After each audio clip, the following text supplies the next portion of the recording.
All right. Hello, YouTube. Welcome to Geekery Abides. I almost said the wrong show, but we are here live for episode number 53. I'm glad I have it on the screen because I didn't really have that in my mind either. So, yeah, we're just rolling with it. Who cares? Let's just roll. But yeah, episode 53.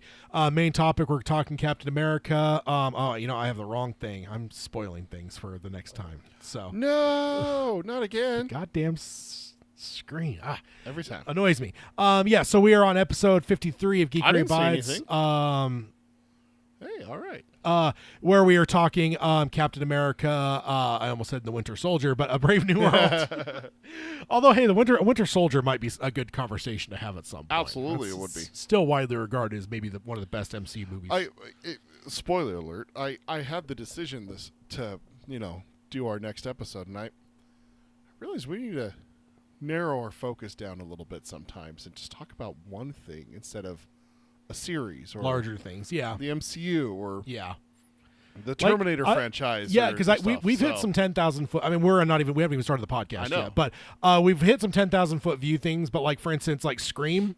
We got to go in and talk some nitty gritty on Scream 1 or something. Yeah. And that's totally fine. I think most of those episodes at the end of it all, we were like, well, this is not the last time we'll be talking about it's not. this. And I think that's one of the realizations I had today when I was trying to come up with what topics. I want to text you ahead of time so you could put it on the slide and everything. So, let's hit the let's hit the intro and get the podcast side started.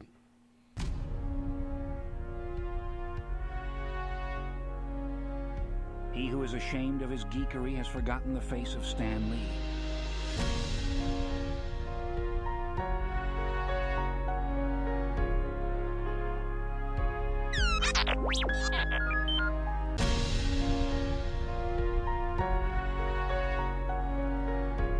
You the proud, the geeky.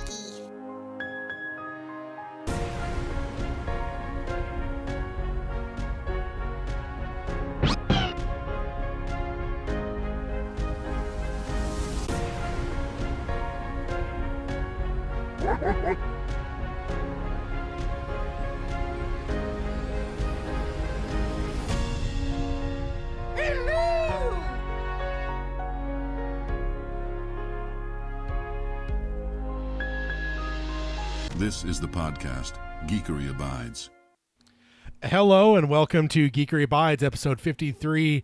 Main topic, we're talking some Captain America, Brave New World, which just came out a couple days ago. My name is Tad, and with me as always is Peter.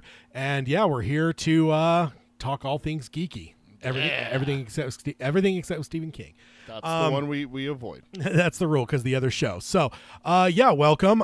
Let's go ahead and I guess if you're with us here listening, you can find us on obviously YouTube and stuff. Where we live stream every 2 weeks on YouTube. If you want to join live, you could do that. You could watch old episodes as well. All of our entire show is on there, as well as in the podcast feed, of course. I realize we don't really talk some of the particulars. If you want to email the show, I do have a slide for that, although I am not showing it. There we go. For some reason my look at the right one. Yeah, no, my camera was suppressed on that slide. So I was like, I pulled it up in the preview and I wasn't there. I'm like, that's unsettling. I'm still here, right? Right? I wasn't snapped away by an evil purple dinosaur. I don't feel so good, Mr. Stark. Oh, good stuff. Still one of my favorite moments is going out to the theater and watching all the adults, children crying, all the people crying. It was the best thing in the world. I just ate it up. It was You're just the worst. It was glorious. You're the worst. But yeah, if you want to email the show, you can do that. Emailing either of us directly, either Peter at geekeryabides.com or Tad, TADD at geekeryabides.com. We produce the shows every other. So the odd ones are me, even ones are Peter. So this is my episode. Some of them are kind of decided for us, like this one. I don't think there was any doubt that we weren't going to be talking about Captain America. So, I mean, we could have waited 2 weeks and I could have done it, but yeah, exactly. What's the point? Yeah, exactly. So, but that's the way to contact the show if you want to get in touch with the show. But yeah, of course, on the YouTube side, like, subscribe, and ring the bell for notifications, because if you don't say that, you get Emperor Palpatine lightning shot at you. So, right in the teeth. Because, of course, if there was anything that was going to have force lightning in this world, it would be Google and all of its subsidiaries. So let's go ahead and jump on over to watching, reading, playing. No, my teeth. Oh, I love it when you see it go up into the teeth. Yeah. Sam Jackson got the lightning teeth too. He sure did. In episode 3. It was bad. Yeah. Not as bad as Luke's though. No. Well, he had lightning a lot more. Yes. He was quite. I mean, I honestly wonder how does Luke not get barbecued? He does. You see like the smoke coming off of him. Yeah, but like so yeah, that's part of my fan theory is that Palpatine actually looked like that, and he was using like force projection to like hide his because like I still love because originally Lucas was toying with the idea that Palpatine was like millennia old, like he was this ancient being, and that was just his way of revealing his true look, and like that was always my thing. 'Cause it's like I feel like Luke was exposed to more lightning than he was. The lightning coming off a lightsaber is different. That's my headcanon. It's like that's why you see like the lightning go off of the lightsaber and just send Obi-Wan. Like you just yeet, just sends him across the room. Oh no, man, Anakin gets thrown by the lightning. That's Obi-Wan just gets he absorbs it. he gets force thrown. Yeah, and then the balcony falls on him. Yeah, push. Push. What do you got for watching? Still watching Harley Quinn season 5. I'm bogged down, but I'm still putting it on here. What If season 3? I'm in the middle of it. I did start a rewatch of Daredevil because I know that we're going to be talking about it at some point here, most likely in the near future. With what's the new one called again? Born Again. Yeah. Probably, honestly, one of the heaviest things we've covered over the course of this show through the news and stuff. Yeah. I feel like we've been talking about Born Again since day one of this show. Oh yeah, so. we're almost there. That's why I'm doing a rewatch. I'm on. I just finished episode 9 of season 1 yesterday, so maybe some more tomorrow, maybe not. I have a few movies to watch. And Frank Castle just went nuts in the court and said he was guilty, and then got brought into the prison and brought to a Mr. Wilson Fisk that we haven't seen in a good while. So, great stuff. I have to say, one more thing I watched is Captain America: Brave New World. Go figure. Yeah. I will say that I have gone to Netflix probably 3 times trying to find Daredevil. Oh, dude, yeah. First time I was like going through, I'm like, dude, what the fuck? And I actually looked it up on like IMDb because I have it set up to where it'll show me the streamings. And like Disney Plus, I'm like, oh my god, because that was the first. That's that popped the cherry for Disney for mature rated was Daredevil. So then it's so weird to go to Disney. It's also weird because I'm used to the Netflix and everything like that. I think Hayden called out that there's a poignant emptiness at the beginning of the credits where there's supposed to be a for Netflix and everything. But also, like, going to the next episode is horrendous on Disney Plus. I haven't really watched a ton of series like that. Because it doesn't jump immediately up to say next episode, so you gotta like fast forward through like 5 minutes of fucking credits. But also, like, I've had I threw this in the movie crew text. I've had it a couple times where it's like, next episode is episode 5, and it's like, okay, well, play it. Like, there's no countdown. Like, it's not going to automatically play it. It just stops. Yeah, Disney is not the best. The other one that I keep running into is all my subtitles on everything is turned off. But when there's text on the screen sometimes, it'll come up with subtitles. So it'll say, like, Daredevil on the screen, then it'll say Daredevil in subtitles. Like it's subtitling text. And everything's turned off. Everything. On my streaming thing, on my TV, on Disney itself, all of it's turned off. So like when it shows like the sign for Nelson and Murdoch on the written on the door, it popped up and said Nelson and Murdoch. Yeah. Like you can't read what's there. Yeah, exactly. I'm like, dude, this is idiotic. And I went and I reset everything. Like maybe something's weird. No, and it's not every time, but it's enough where weird. It's just it's annoying. That's interesting. Crusty jugglers. Crusty jugglers. And then reading, I finished the Dark Tower series. Now I'm kind of in limbo because I didn't want to start the Dead Zone yet. It's too soon with how much I'm able to listen at work and everything like that. You listen a lot more. Well, I also get interrupted with work. I listen to other things too. I'm go run that machine. I go, yes sir. And then I go for 10 hours. Yes sir. But I looked at it and the book is only like 12 hours long, I think. 12, 13. Something. I've started it, but I'm like, I'm going to finish this in like 2 days. And I'm like, it's too soon. Because we're doing a thing with that on the other show. Yeah. 2 weeks from yesterday. So I'm like, it's too soon to do that. So I'm just kind of like in limbo. I don't know if I should start something else or anything. So I've just been listening to music this week. Yeah. Playing, I finished Red Dead Redemption 2. I rectified my mistake of leaving Micah alive. That's a shame. You didn't want to live in a world where Micah was living to a ripe old age? That's wrong. I'm still playing a little bit of Binding of Isaac. That's getting less and less. That's kind of like a grindy kind of game for me. I finished Subnautica Below Zero all the way through and started up Spider-Man 2. Oh yeah, I was going to ask about that. That's Yeah. good. That's good. Yeah, so for me, I've only been playing NCAA football, although I think it was yet last night I kind of came to the conclusion that I'm not going to I was waiting on Indy because I still have like the last stretch of the story to finish. Yeah. But I wanted to like get everything 100%ed, but there's some errors that they've got, some bugs and stuff. I just decided late last night, not enough to like turn it on, but I'm like, I'm just going to finish the story. On my next replay, I'll 100% it. Yeah. So I have made that decision. Oh, I forgot what. I've been playing Borderlands 3 with my wife as well. That's been kind of a fun experience to play that together instead of just by myself, which all my other playthroughs have been solo. Yeah. So So I played playing NCAA football is all I've really been playing. Reading, I finished the Two Towers. I finally got to the second half and heard Andy Serkis's Smeagol performance. tell me. I was very, very intrigued. Is he actually going to do the full on 100%? And he Yeah. did. He did? Yep. Good. Which I think, like, the more I listen, the more I'm like, why was I even questioning it? There would have been a riot if Yeah. he had read the audiobook and then didn't do the Smeagol voice. Yeah. So, did a good job, though. Finished that up, but then with the Dead Zone coming up, I knew I didn't have time for Return of the King, so Right. it's very unnatural, but I went from Two Towers to the Dead Zone. I have started that. And then I've been delving into some Daredevil comics on my Marvel Unlimited app. nice. I went and found the first issue that Frank... I almost said Frank Muller. Castle? Frank Miller. Oh, yeah. So it's weird though, because apparently he comes on Daredevil as an artist for like 10 issues before he actually starts writing.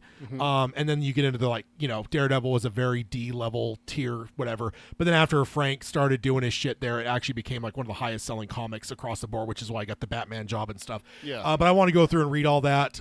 It's funny as I'm watching Daredevil, there's like a number of things where I'm like, that just feels so much like Batman. I'm like, oh, because this is the predecessor to Batman. Like, Yeah. everything Frank did with Batman, he did first with, like, not everything. It's not like it's copy and paste, but it's like the storytelling stuff that he learned on Daredevil is what he went then and redefined Batman for to this day, right? Yeah. 40 something years later. Dark and gritty Batman. Yeah, but it's like even like Elektra just feels very Catwoman-y, and it's like, well, yeah, because like The anti-hero love interest. yeah, exactly. So there's just like a lot, and then reading it, like I'm still in the first 10 issues where it's just him as an artist.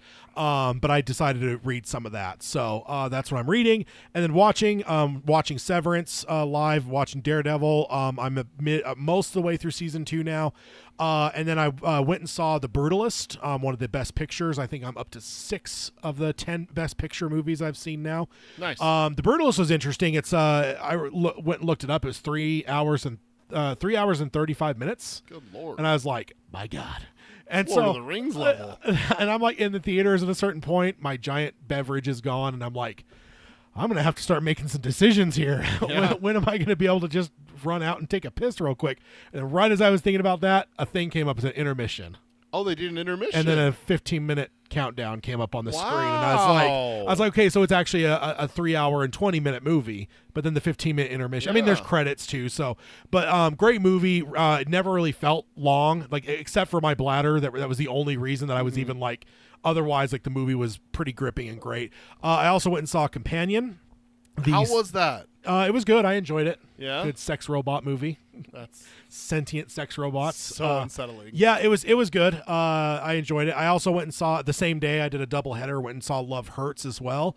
The new one with Short Round. Yeah. He's like an action thing. Gosh, what is his name? Yeah, I'm blanking on his name all of a sudden. I always think of him as Short Round, but he was also in Goonies. But Ki Hugh Quain. yeah. So his new one, apparently it was made to be more of like a Hong Kong action movie. For me, it was very mid. It just didn't like, I'm not into that as much. So I expected more of just a straight action that I would be used to. But it was okay. And then, of course, Brave New World as well. Yeah. So that is my watching, reading, playing. I will tease next time around. Tonight, I am going to see Hard Eyes with Hato. Yes. So, My wife says she watched Captain America, obviously, went and saw with all of us. And then she's been watching Ghost and Harley Quinn, reading it, and playing Borderlands with me. still, I just forgot until just now. We need some Pennywise buttons on the soundboard. Like what? Hiya, Hiya, Georgie. And then the question is, which one do you end up doing? Oh, you got to do Bill. Bill's is so much better than. I'm sorry, that's one that Bill got right over Curry. Hiya, Georgie. And then you got Hiya, Bill. Georgie. You got Bill, who's hiya, Georgie. Wind up a note. It doesn't seem like your wife agrees. My wife doesn't agree with anything on clowns with us. I mean, let's be perfectly honest. All right. Speaking of things that people don't agree with, let's jump on over to the first news one. Oh boy. Robert Eggers' werewolf movie, quote, does something never done before.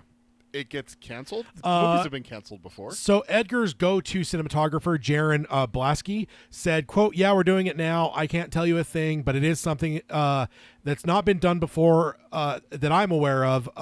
It's never been done this way. So we're just going to test it and see if it works. I don't know what this means, but I'm excited. I'm sorry. I'm washing my hair that day. No, I'm I not don't. gonna be there. I don't think so. In fact, I think the screen is telling us the truth that we won't be there opening weekend. Nope. So Nope. Nope. Yep. Nope. Yes, indeed. No. Next up, we got some screen bits. So the film And pieces. The film has added Ethan Embry to the film. He's had a long and storied career, but most people, I would believe, probably know him most as Rusty from Vegas Vacation. Okay. So, got some Griswold action entering screen. That's the one that wins the cars, right? Rusty's the one that does? Yeah, but I think it's a different actor in every movie. Like the kids are. Oh, okay. Yeah, and then there's even a joke of that in Vegas Vacation where they're talking about the vacation. Like, man, I hardly recognize you kids anymore.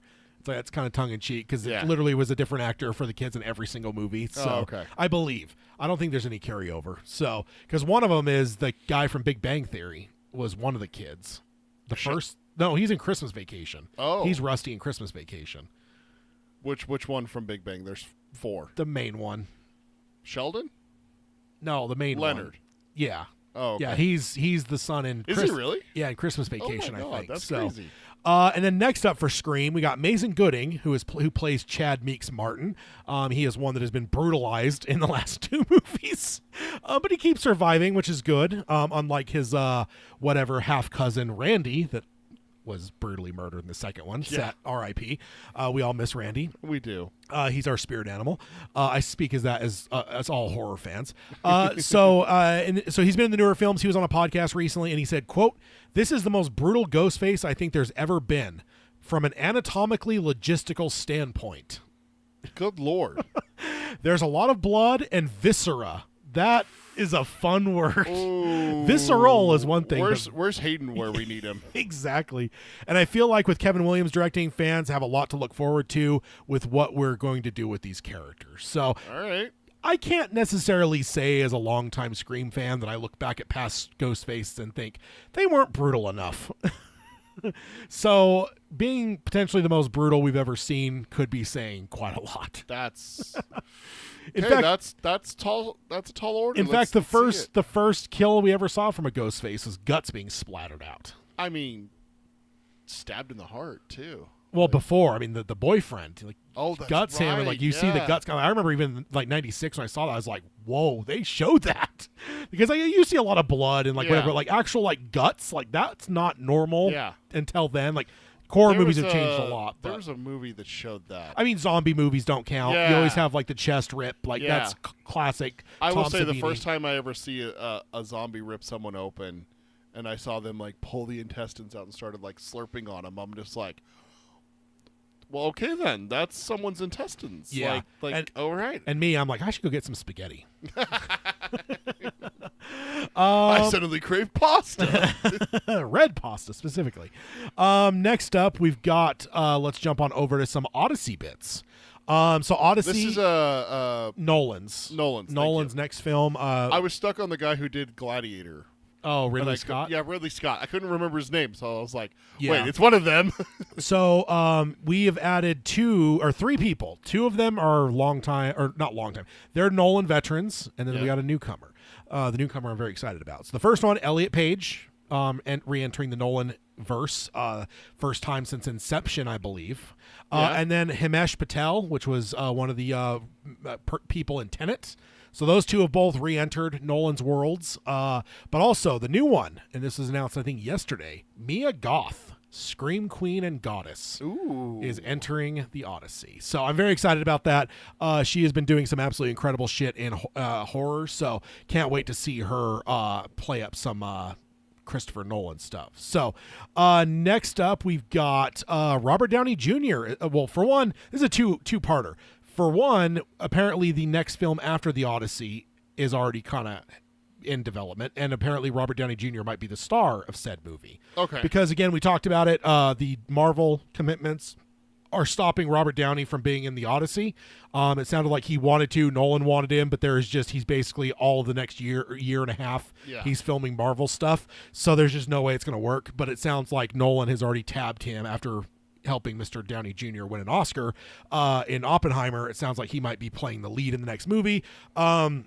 So the code name for this movie is allegedly Die Early, and Robert Downey Jr. is, again, going to be the lead. Production Weekly calls the film, quote, a mind-bending, high-concept thriller, which to me, that just sounds like a Christopher Nolan movie. That's, yeah. Not to say all of his stuff. Christopher Nolan movie. Yes, that's the description. Sounds about right. But either way, Robert starring in a Nolan movie as the star is very titillating for me. Yeah, that'd be really cool. I think that'd be pretty awesome to see. Next up, we're moving over to the DC realm. Tyler Hoechlin, the recently retired Superman actor, is all in on James Gunn's new Superman movie. Good. At the Saturn Awards, the most recent Superman actor who just hung up his cape was interviewed and was asked about Gunn's film and Corn Sweat's upcoming portrayal of the role of Clark. Tyler said, I'm excited because in a weird way, I've always been looking forward to the experience I was going to have with this character. It originally was just going to be 2 episodes that somehow turned into 4 and then 7 and then 8 years. I've always been excited about whenever the day comes to pass the baton, and I'm so looking forward to seeing what they're going to do with it. I think they're really great. I'm a huge fan of Guardians of the Galaxy, so I can't wait to see what James has done with it. David sent me a really nice note before they started shooting. He's a very, very classy guy, so I wish him and Rachel and Nick and everybody over there the best. And for the fans too, I just hope it's the best movie of the year. So pretty cool, classy. I mean, Nice. I think what you'd expect from a Superman actor. I mean, there's no way that it can be the best movie of the year, so. It might be. No? Doesn't have I guess Batman. Werewolf. That's not coming out this year. No, that came out. What? That was this year, wasn't it? Wolfman. Or Wolfman. I'm sorry. Yeah, Wolfman. That came out this year. So No. No, Superman can't be that good because it doesn't have Batman in it. that's exactly why it's awesome. Speaking of the non-superhero in the DC universe, Robert Pattinson allegedly revealed when Batman 2 is starting to film. This has all been very sorry, I'm looking at my next slide and something is gone terribly wrong here. Yeah, this is something that is very interesting because this film just seems like it keeps getting postponed back again and again and again. So it's nice to hear that we have a date for when it's going to start filming. Yeah, sorry, I'm almost done fixing good. this. All right, there we go. I had it all set and it was all fine, and then suddenly I looked at my preview and like the picture had grown to the point where there was like one small corner of it on the screen, and it was just the rest of it was like massive. But sorry, yeah. So Pattinson was at the premiere of Mickey 17, which looks fucking incredible, by the way. Have you've seen the trailer? We saw the trailer with some of the movies. It's the one where he gets cloned every time he dies, or 3D. Yeah, we saw it with God, what was it we saw before Wolfman. I think they played the trailer with Wolfman. Yeah, it's I have no memory. It's the dude that did the director of Parasite. Pattinson's the star. They sign up for something called Expendables, and it basically means they're going to be used for very dangerous jobs. And if they die, they 3D print them a new body and transfer their consciousness into the new body. You need to watch the trailer. I swear to God, we saw it with the last. Okay. It looks incredible, and Pattinson. Maybe I did see it and I just forgot. Yeah, Pattinson looks great in it. But he was at the premiere of that, and he was asked about Batman. He said, "I think at the end of the year, and I know it's what it's about, but I can't tell anyone. But it's very cool. It's very exciting. So a little bit of a tease there too. All right. Also, Andy Serkis was interviewed recently, not at the Mickey 17 premiere, but he said, "I'm as hungry for it as all of you are." He, Matt Reeves, told me the story of Batman 2, and I am so excited for it. So. Sounds like end of the year is when which is kind of what a lot of people have expected. Is it'll probably be the end of the year when they'll because start then filming. they'll film into 2026, produce it, and end of after shooting and everything, and then put it out in 2027. Yeah. Oh, I see what happened. This. Uh-oh. Oh, okay. I see exactly what happened. Sorry, this is the wrong. It was the wrong slide. Ah. That's what screwed me up. And then I Okay. Let me make sure it's all right. There we go. Glad I caught that before I moved over to the next slide. Though the next one is Mortal Kombat releases it. Mortal Kombat 2 releases its first poster. I love this. Rebel Without a Cage. They designed it to look like a fake movie poster for a Johnny Cage movie called Uncaged Fury. Up above it says, what is it? What does it say up top there? From the studios that brought you Rebel Without a Cage. Rebel Without a Cage. And then so also on top of the fact that it looks like his poster, we're obviously seeing our first look at Carl Johnny Urban. Cage. Carl Urban in the Johnny Cage role. Also, as a little bit of a Easter egg at the very bottom, it is actually the real cast listing and crew listing for Mortal Kombat 2. Very interesting to put a movie poster out that actually doesn't have the name of your movie on it. Yeah. But they released another poster as well, right? Where it's blue with the dragon and it's got the 2. Maybe. I don't know. That's the one that I saw.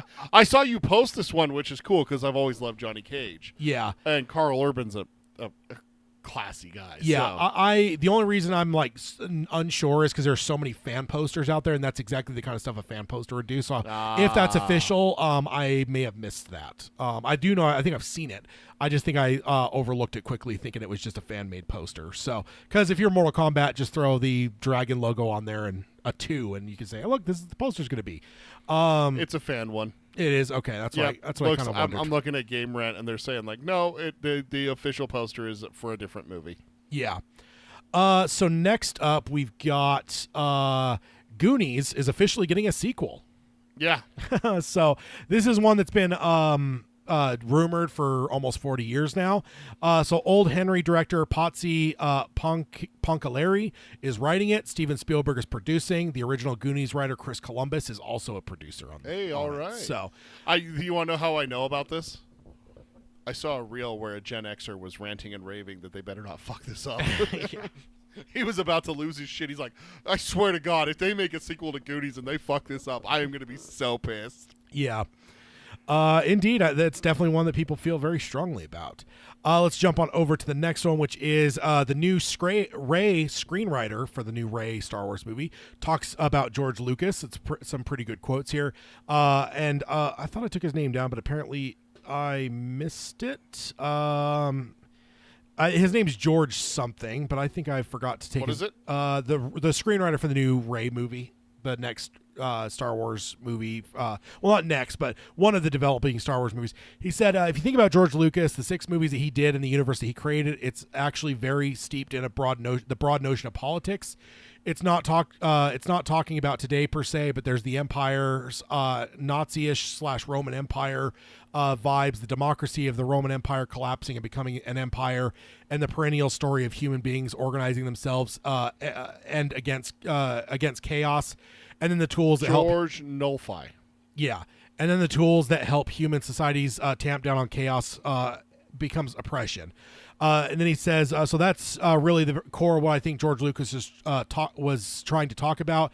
And one of the wonderful things about science fiction and Star Wars, which is almost more science fantasy and space opera, is that you can raise the deep issues without it really feeling like a philosophy class or a political science class or something I read in the newspaper today. He then added, it can be about real things and deep things. So I love all this, what I'm hearing, because, yeah, I know some people get really triggered by, politics in my movies, but, like, you can't say that about Star Wars, because Star Wars has always been very steeped in, Vietnam and the Revolutionary War and Nazism, and when you get to the prequels, you get to the fall of the Roman Empire kind of stuff. So, good stuff. Next up, we've got Baby Yoda is apparently the reason that Sigourney Weaver is in the new Mandalorian movie. Yeah. She said, quote, I get to have a scene with little Grogu, which is probably why I did the movie. He's a little badass, too. It's going to be wonderful for people to see what Grogu is up to now because he's grown up a little bit. That's interesting. And is capable of much more than we may think just by watching the series.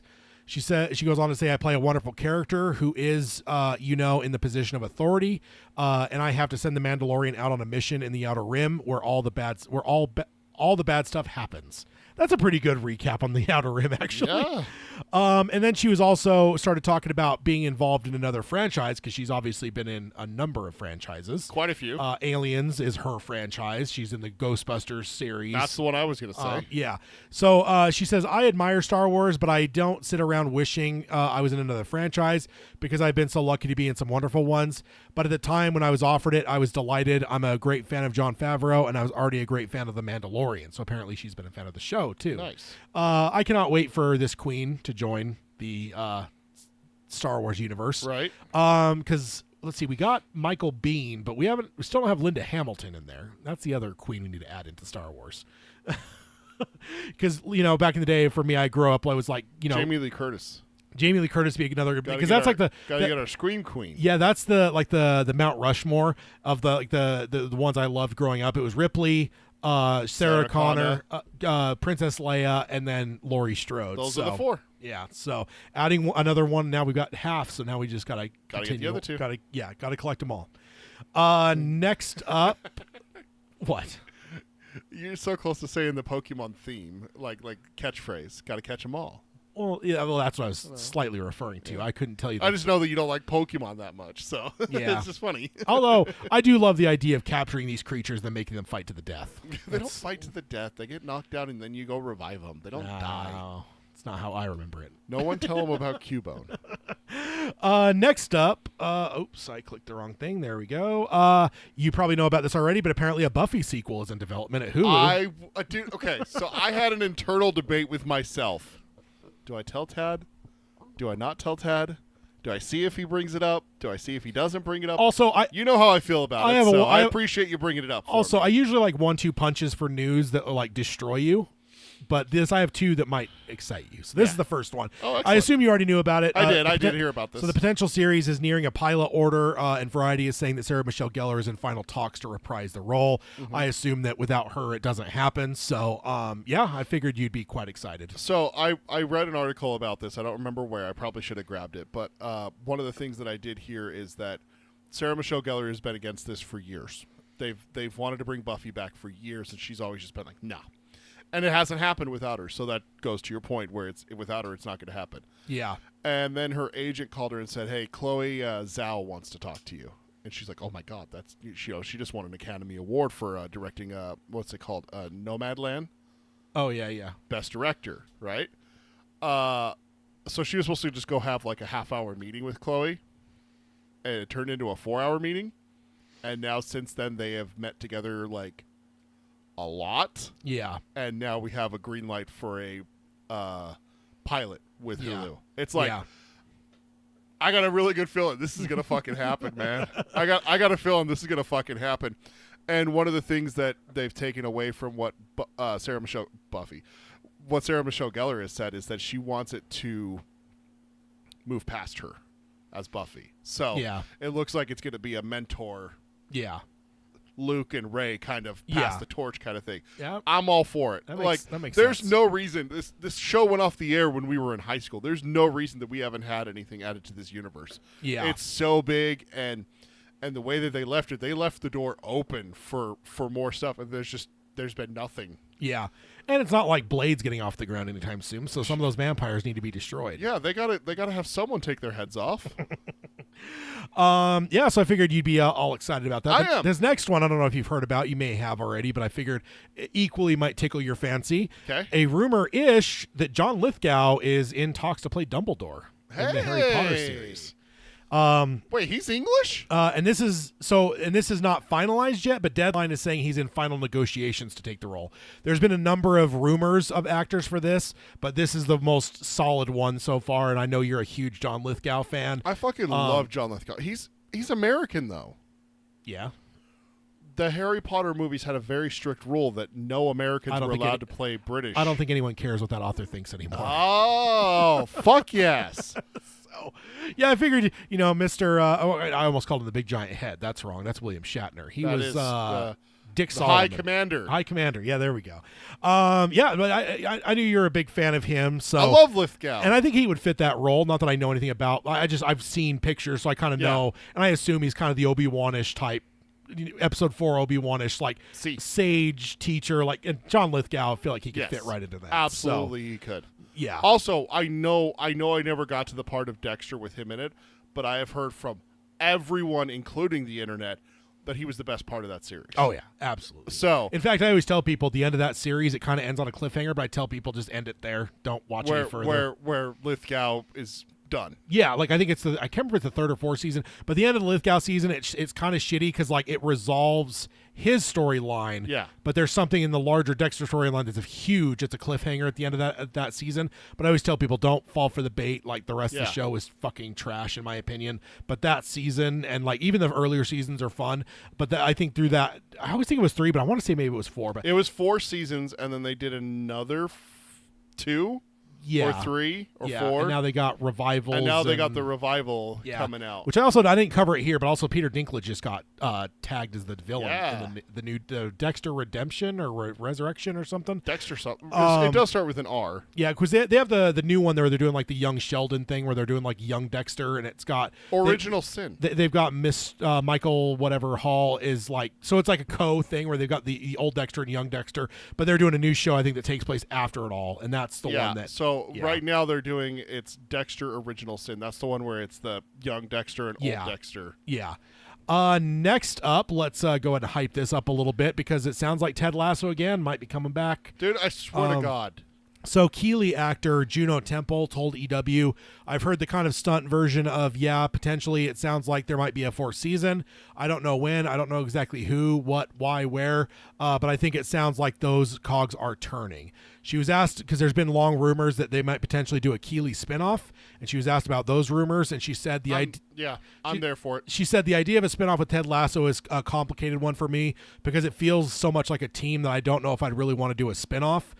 Temple admits, she says, I don't want to be part of it if everybody isn't going to be there. It's a team, and it really is a team. So sounds like she's not necessarily super open to the idea of a spinoff. I would be absolutely okay if they did a Keeley spinoff because Keeley, I feel like, is the one character that really had another story to tell. Had more story to tell. Roy can't. Nate don't. Rebecca, I think, does. Rebecca does. Yeah. Where does she go now that she sold the team, and everything like that? Yeah. So. And I feel like that could almost even be tied in with Keeley. That's it. So. It's Rebecca and Keeley. Yeah. And then you obviously tie in, people from there as well. Coach ended up staying in England, so. Yeah. Yeah. Coach Beard, I mean. Yeah. Not Coach Lasso. Yeah, so let's go ahead and jump on over into the Marvel realm now. The first one is Spider-Man 4 is allegedly now filming in the summer, which is kind of a surprise because the last rumors we had been hearing is it wouldn't be filming until year's end. Oh, okay. But I was like, what's the big deal? But this sounds like now there's a lot of rumors that it's going to be filming in the summer, which is very, very, very soon. So that sounds pretty cool. Can't wait for that. Next up, we've got the showrunner for Daredevil Born Again did some interviews, and apparently he fought tooth and nail to include Foggy and Karen, because I don't know if you remember, but during the course of all of the development of the show, in the early stages, it sounded like they kind of wanted to do a soft reboot, and part of that was that Foggy and Karen were not going to be in the show at all. And then as things have gotten retooled, they did finally cast them, but there has been a lot of worry and suspicion that they would be like cameos and they'd be hardly in it, or even maybe they would be in it to be fucking killed, and then that would be like the thing that would like whatever. So nobody knows still how much part they have in it, but I think it's absolutely insane that the MCU would ever have considered a show without these two characters. I mean, it's Nelson and Murdoch. Exactly, and yeah, the three of them are such an integral part of it all. Yeah. Like it's like I mean, it's hard to almost. It's like Superman without Lois Lane. Like you can't. Yeah. And Jimmy, you can't take those characters away. Like there's those characters. Take Alfred away from Batman. Yeah. What's the point? And Commissioner Gordon. Yeah. Like take those away. Like no. Like those are. You have to have them. Those are as foundational as the freaking pointy ears. Like they're just there. And I think with Daredevil, like those are so critical to his story. Like I would even say more critical than Fisk, and I love Fisk. So they have both been recast, correct? They're both cast in the show, so they're not recast. Same actors. It's the same actors. Yes. Oh, I thought that Karen had been recast. I'd never heard that Foggy was. Oh, that's great news. Yeah, no. So they're both in. That was a while. Excellent. I think it was even before they did it. So either way, let's dive into this though. So way through development, it seemed like they weren't going to be in it. They were finally added. Now the showrunner Dario Scarpandipane talked about joining the show and fighting to include them. Quote, That was actually one of the first things I said to the bosses. I said, you can't do the show without Karen and Foggy. They're Matt's family. They're the heart of his world. You can't take them out without explaining why. And if that explanation doesn't ring true, you can't take them out, which, hallelujah. Like, Yeah, good. I feel like that would have like almost made this show DOA for me if you would not have had them. So originally, Born Again was looked at as more of a soft reboot and then a direct follow-up of the Netflix show. Scar to Pain went on to say it was so much less the world we knew and more trying to blaze a new trail, but in doing so, they had forgotten some of the things that really were the necessary engines of this story. During the writer's strike, the show had a massive overhaul, and some of the Netflix veterans, primarily from the Punisher show, were brought on to help ensure some of the Netflix stuff was carried into this new show. Good. And that's when they went from like the 18 episodes that were down to like 9 for the, and then Season 1. yeah, and they potentially refilmed a bunch of stuff. So that all happened during the writer's strike, and then Scar to Pain said that Foggy and Karen were not negotiable in his mind.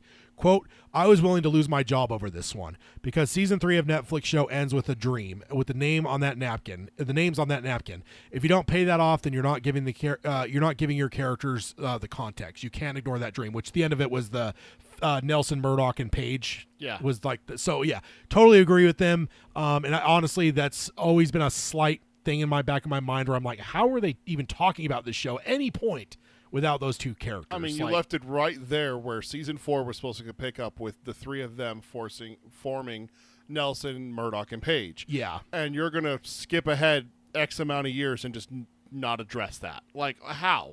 And originally, those two weren't even in the show at all. Not in the show at all. Like, what, you're just going to have a Daredevil show without those two? I remember even thinking, I don't think I ever said this on the show, but I remember thinking, if they're not going to be in it, just get rid of Charlie Cox. Just redo the entire thing. Like, you can't connect any sinew to that old show. No. Because this is completely a different thing. And honestly, I don't know how much interest I would have had, because it's like, I know it's MCU, but it's like, really? Like come on, man. I mean, it's so easy. This is the problem I have, is that I know that you don't want to pick someone else's thing up and change it to where it's yours now, but then they get the credit for it.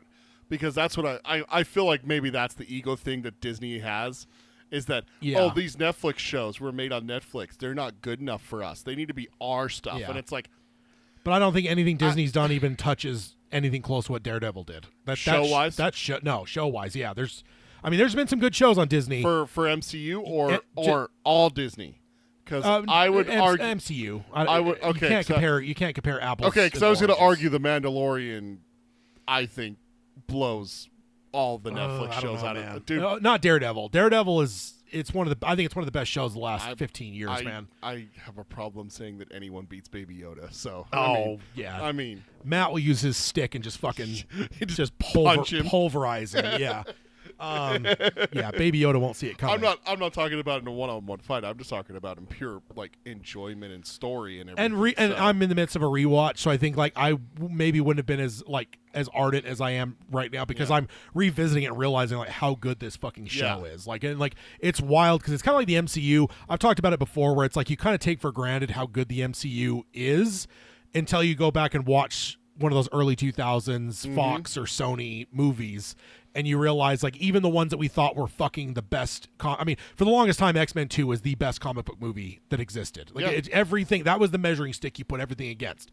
You go back, how good is it compared to X-Men 2? Yeah, and you go back and watch X-Men 2, it's not a bad movie, but it's like, oh, this is nowhere near as good as what some of the stuff we've seen in the MCU. Every Thor movie is as good as it, if not better. Like, I mean, it's just so it's like even the weakest MCU stands up to X2 and is better in every way. Yeah, and I think that maybe part of me might wonder if Daredevil is the same way. But doing this rewatch right now, I'm like, no, this show is fucking great. It's great. Like, I mean, like the action, the choreography, but the characters, the castings are all brilliant. It's shot brilliantly. Yeah. It's written brilliantly. Just everything about the show is just like masterful stuff. Oh yeah. So I got to the scene where Fisk outs himself, like has the press conference and everything, and the writer Ben is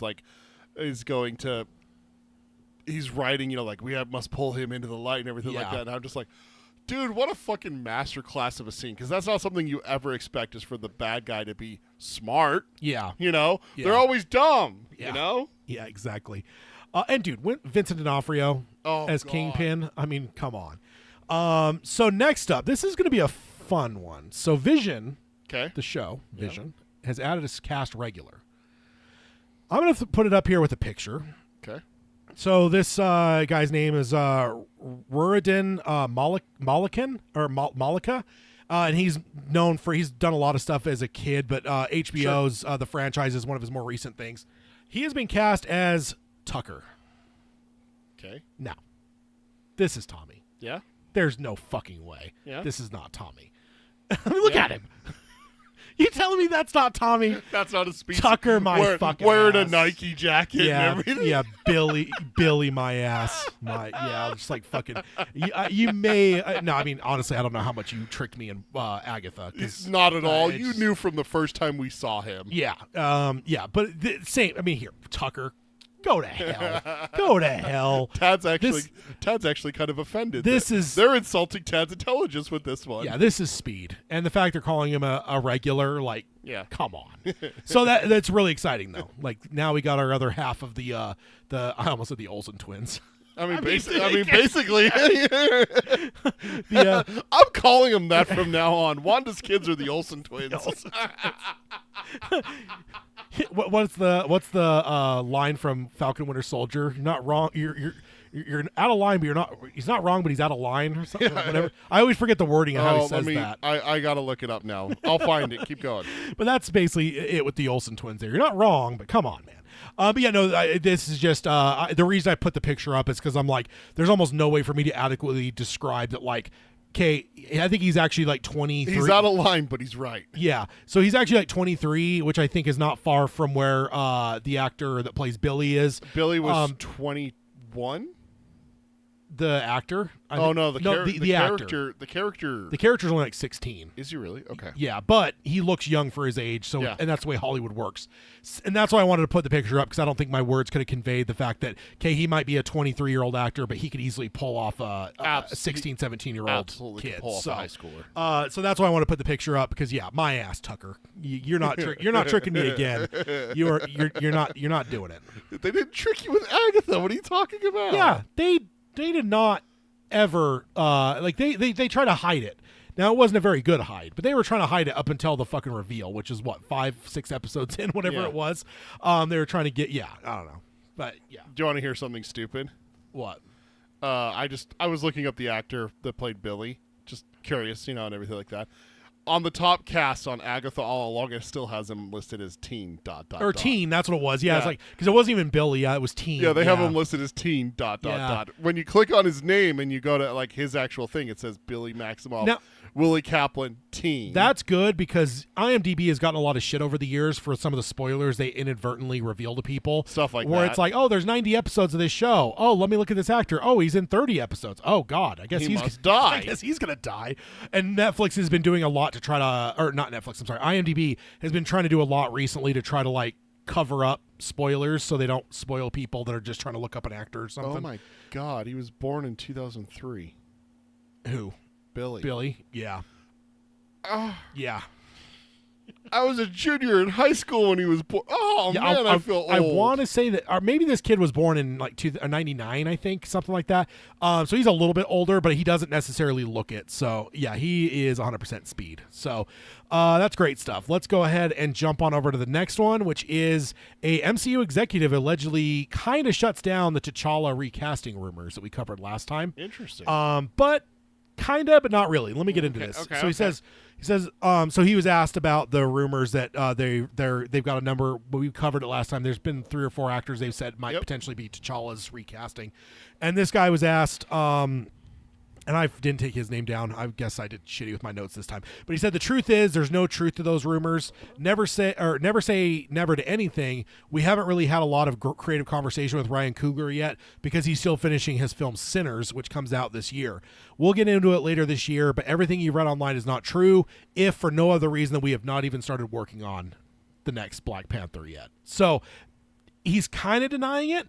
But he's only denying. He's just saying that we haven't talked about it. Yeah, he's only denying it insofar as they have not even had the early. So I guess it is technically untrue that there's a short list of like who they might want for it. Well, that's even untrue because they might still have a short list. Yeah, but they're going to work with Ryan Coogler because it's his character, right? Yeah. Like, I mean, it is, and it belongs to Marvel, and it's a larger character. But like, Coogler's kind of the master of Black Panther at this point, so Coogler's going to be involved in it. But yeah, so it's kind of like a denial in my mind. It's like We haven't talked about it. Yeah. That doesn't mean that you don't have a list, though.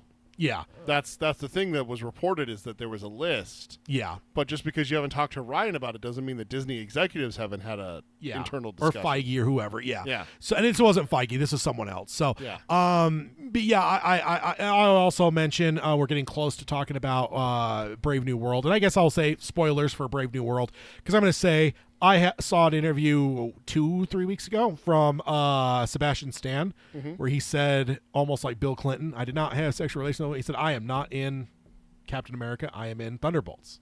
He was asked, like, he's like, oh, you're in Thunderbolts, Bullshit. or you're in Captain America, right? I said, no, you're thinking of Thunderbolts. And he was just very emphatic about it. No, I am only in Thunderbolts. And it's like, because they got Is that what he actually says, or does he just constantly say, No, I'm in Thunderbolts. That's the movie you're thinking about. I'm in Thunderbolts. I'm in yeah, Thunderbolts. I did see one where he's See- pretty emphatic where he's like, I'm not in Captain America. Okay. So, because again, it's there's the one, was it the Russo brothers? Someone was kind of confronted where like, well, you said very specifically the title of the movie wasn't said in Infinity War or something. They're like, what do you want us to do? This is a show. Like you can't. We're not going to spoil it by telling you the truth. Like Yeah. it's a must lie situation. So I I mean, they fucking lie in their trailers, for God's sake. yes, that's a good segue because now Go on. we are moving over to talking about the new Fantastic Four trailer. Yes. So so these are kind of like I have them in the news section, kinda, but I want to deep talk about Fantastic Four and Thunderbolts a little bit less deep.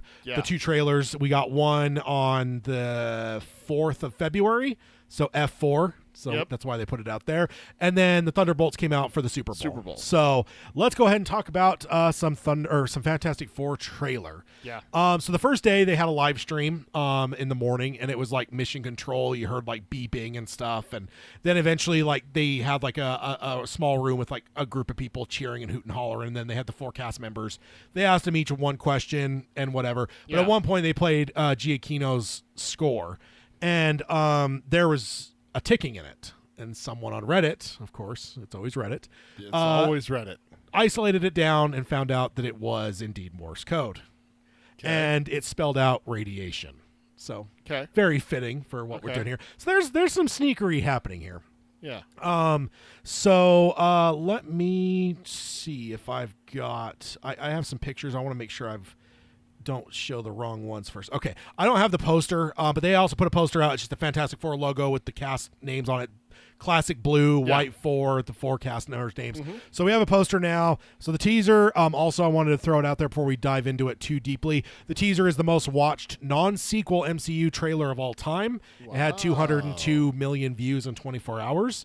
I will say that's a slight cop-out because when you say non-sequel, that kind of removes most of your biggest movies. Like you can't count like Infinity War because that's a sequel to Avengers 2. Like Or Endgame. Yeah. or Deadpool and Wolverine, like but either way, I mean, and also it's kind of a cheat because like this is the first family of Marvel. This isn't just like your average pull out of the comic books, let's make a new movie. Like everyone knows this is the first family of Marvel.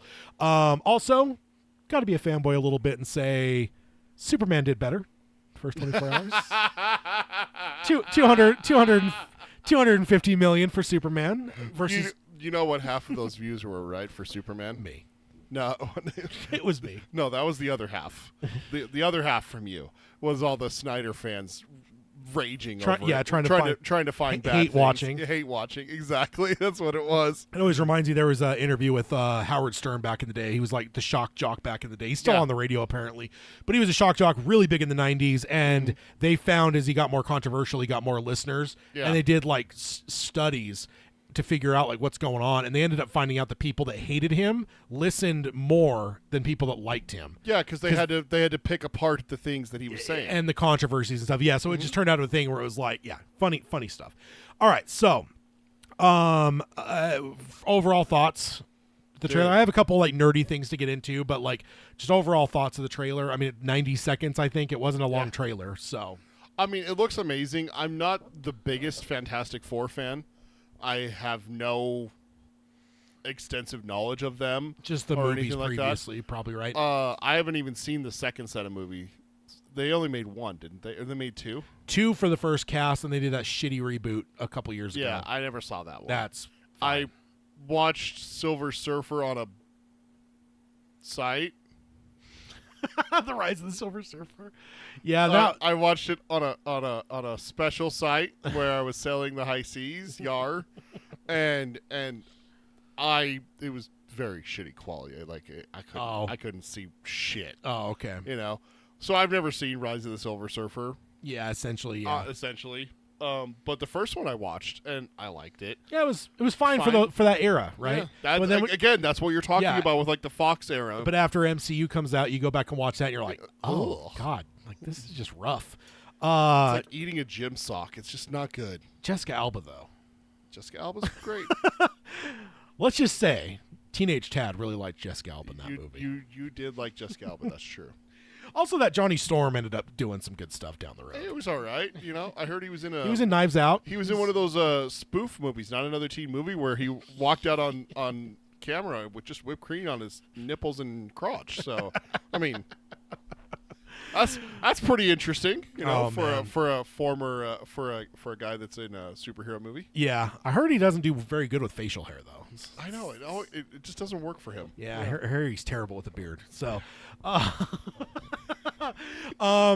do you think of the cast? Because this is our first real look at them in the movie. I mean, we've seen like the interviews, we've seen like the tweets where they're like, you know, oh, we really feel like a family. We've got a text group together. Like you see all that, but now this is the first time we could truly see them in costume, in character, embodying the roles. What do you think? Well, let me. I'm trying to think of the right way to say this so that I don't sound really like weird, but if Pedro Pascal's in it, I'm there. I mean, I've come to love this man through other things that I've watched with him. That movie that you finally convinced me to watch, the one with Nicolas Cage with him. Oh yeah. Oh my God. Unbearable Weight of Massive Talent. Dude, it's so good. It's so fucking funny with him. And then he was amazing Paddington in the last 2 fucking rocks. Paddington 2 fucking rocks. I still need to watch that. I've actually heard that's one of the better movies of the last 20 years. Really? Yeah, it's like Godfather 2 level of like people are like, this is one of the greatest movies ever made. That's so funny. Like the movie jokes it, but like legitimately, like I think if you go look at the scores, it's like near 100% on like almost every site. Oh my God, that's crazy. So I'm really excited to see Pedro. I love Pedro. I've honestly loved him. Favorite Pedro. Just tangent. Up to this point, what's your favorite Pedro performance? Oh, dude, Last of Us. Okay. As Joel. Yeah. Dude, oh my fucking God. Yeah. Yes, Joel. Yeah. Like when he switches it on in the hospital. Whoa. Yeah. Oh. Yeah. See, Dude's bad. For me, he's still like my third. He's in my top 4 for Game of Thrones characters, and not to mention, I didn't even get back to his Game of Thrones with the Viper and shit. Yeah, Oberyn Martell. Yeah. He's great there, but he's done a lot of great shit for sure. But The Last of Us is hard to top. The other reason why I really like Pedro, and this is outside of the movie and outside of his performances, is he's very open and he's a good human being, and he's talked about his struggles with mental illness and some of the stuff that he has going on. Yeah. And there's a very famous clip of him now where he's on stage and he starts having a moment. And he's said it in interviews that his way of self-calming is physical touch. He needs reassurance and stuff like that. He was standing next to Vanessa, who plays Miss Fantastic, and he takes her arm, just like by the back of the elbow right here, you know. Yeah. And she looks at him, instantly knows, oh, he needs help. Yeah. And she takes the hand. Yeah. People are losing their goddamn minds over this, and there's some who are for it, some who are against it. This shows me the level that they're on. Yeah. And I can't wait to see it on screen. Yeah. Like, me too. so to see them and to see him in like the suit and everything like that, and Johnny Storm, The Thing, and her as Sue Storm, are all just going to be the cherry on top. But him as Mr. Fantastic, and then his relationship with her, is the thing I'm looking forward to the most over anything else. I also, I guess it's debatable whether Ben Grimm, whether you see his power in this trailer. Yeah. I mean, you see his physical manifestation, but like, you could either say that he is the only one you don't see the powers for, unless you counted Grimm not being really seen. Like you see Reed shirts, yeah. Yeah, Reed. You don't see the stretch, which a lot of people are not worried, but they're kind of mad because, God damn it, I just want to see it because it's not been done perfect yet. So people are wondering. But I would say, are we? I mean, Reed's bigger thing is his intelligence, and you do see that in this trailer. Yes, you see him working on the blackboard and everything like that with the equations. So I think that, like, to me, like, that is a much bigger part of Reed Richards' character than his stretching ability. Like the stretching ability, it is what it is, but it's like he is generally in the realm of the most intelligent people in the Marvel universe. I mean, look at Doctor Strange. Like there's a reason that Reed Richards is on the Illuminati board. It's because he is the most intelligent. They say it. He's the most intelligent man in the universe. Yeah, exactly. And that's, I mean, some people might debate. I mean, when you get into the realm of the Illuminati, some people could say like, oh, Tony Stark is up there in the same realm as him. There's some others, but like largely Reed's is always in the conversation. Oh, yeah. Every single time. It's not a legit conversation if he's not in it. Yeah. So who's the smartest person in the Marvel Cinematic Universe? Oh, Xavier or Howard Stark. It's like, no. They're great, but you got to have Dr. Reed's in this conversation. I'm going to just type what is the let's see. Ooh, first one that Google pops up is Tony Stark. But this is just pulling from an article. So is it the MCU? Or because if it's the MCU, officially Reed's not in it yet, so maybe that's how they're scapegoating. Well, here's one from Marvel. Let's see. And it's got Reed Richards at 2. Who they got ahead of? Lunella Lafayette. What is that? Moon Girl. They have her listed above him. Wait, the side chick from Moon Knight? Let's see. Is she? I don't know if it's her. Let's see. Marvel Comics, Moon Girl and the Devil Dinosaur, created in 2015. So it's a newer character. Part of the Inhumans, Secret Warriors. So it's a newer character, certainly. So pre-2015, it's going to be Reed. Yeah. With Tony Stark being number 3, Bruce Banner number 4. Yeah, Bruce. I knew I was forgetting someone. Hank Pym's up there too. Hank McCoy is always up there. So yeah, Reed is definitely up there. So I just love that we're seeing his intelligence in this trailer. Oh, okay. Galactus.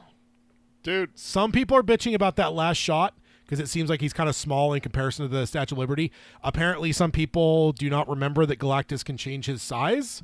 Yeah, because he can both eat a world or march over a city. Like he can do it all. So because the first shot you see, it's like shadowing all of Manhattan. So it's like he obviously is changing in size. But I'm pretty stoked to actually see Galactus on screen. I don't know anything about Galactus really, so it's just like, okay, like cool, sign me up. Like it's just like I didn't know about Thanos. Yeah, like I'm excited. I'm not as excited as people like you who know more about him. Yeah. Also, one thing I noticed in the trailer, there's a number of pumpkins. So I believe this is Halloween season. Some people are trying to speculate that this might be taking place over more than a year. And there's a couple different things. There's some people showing like Ben Grimm when he's walking on the street and he sees the TV. You see some kids running in the background, and there's some people thinking that kind of looks like kids that might be in costume. And then there's out like trick or treating. Yeah, and then there's other shots, and they're like, well, this might be a different Halloween. It just feels a little bit different. So there is a chance it could be over a long period of time. I'm not buying that entirely, but it does seem that we're going to be in the Halloween season. You see the kids in the Halloween costumes is one shot late in the trailer. They all have Ben Grimm costumes. You see pumpkins in a number of different areas. So I do think it's Halloween season, which is always fun. Speaking of Halloween, this is a Haydo potato. Hayden has predicted to me. He believes that we might be seeing a version of Agatha. Oh, because the first ever appearance of Agatha in the Marvel the Marvel universe was Fantastic Four. She was the nanny for the Fantastic Four for their baby Franklin. Interesting. And only later did we end up finding out that she was a witch and all this other stuff. So literally her origins is the Fantastic Four. Okay. So that kind of would lead us into the talk of a baby Franklin would be his name, but a baby Richards. But let me go to one other thing first, because we were already talking about the intelligence. We'll go back to the baby topic. I do have some pictures. Okay. This is, I just screen grabbed this off of the trailer. There's some things on the board here if you look closely. That looks like a multiverse type thing at the very top of that, where you can kind of see the arc. Thing that Stark develops has like the arc under it, right? Yeah, it shows, if you look when you zoom in on it, I should have probably zoomed it a little bit better, because there's actually two things we're looking at here, so I didn't want to go too close. But on the bottom right of that, you can actually see it says another universe. Oh. And up on top, the two holes says enter and exit.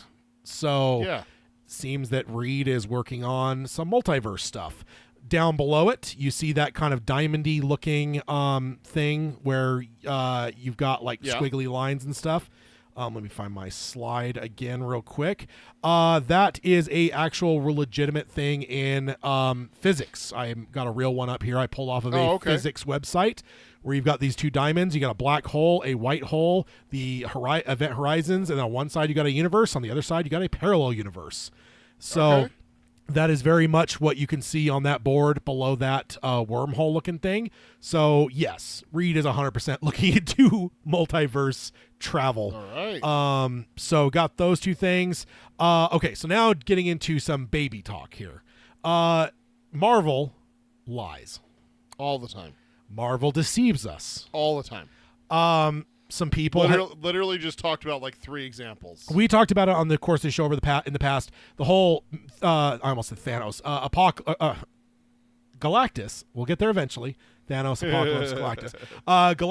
Galactus. There was the line in the official synopsis that said it becomes more personal, and the rumor that we talked about is there's a chance that Galactus might want Franklin Richards. Right. And I've also been talking about the fact the Marvel titles tend to have 2 meanings sometimes. Yep. Homecoming, Marvel, is Spider-Man returning back home to Marvel, but is also homecoming at his school. Right. First Steps, Neil Armstrong, 1960s, First Steps, space travel, all that works. What else could First Steps be? A baby. A young little Franklin Richards. Yep. So there's been some discussion. There's 2 levels of this discussion. One, are there scenes in this trailer that Marvel has computer enhanced to remove a baby bump with her being pregnant?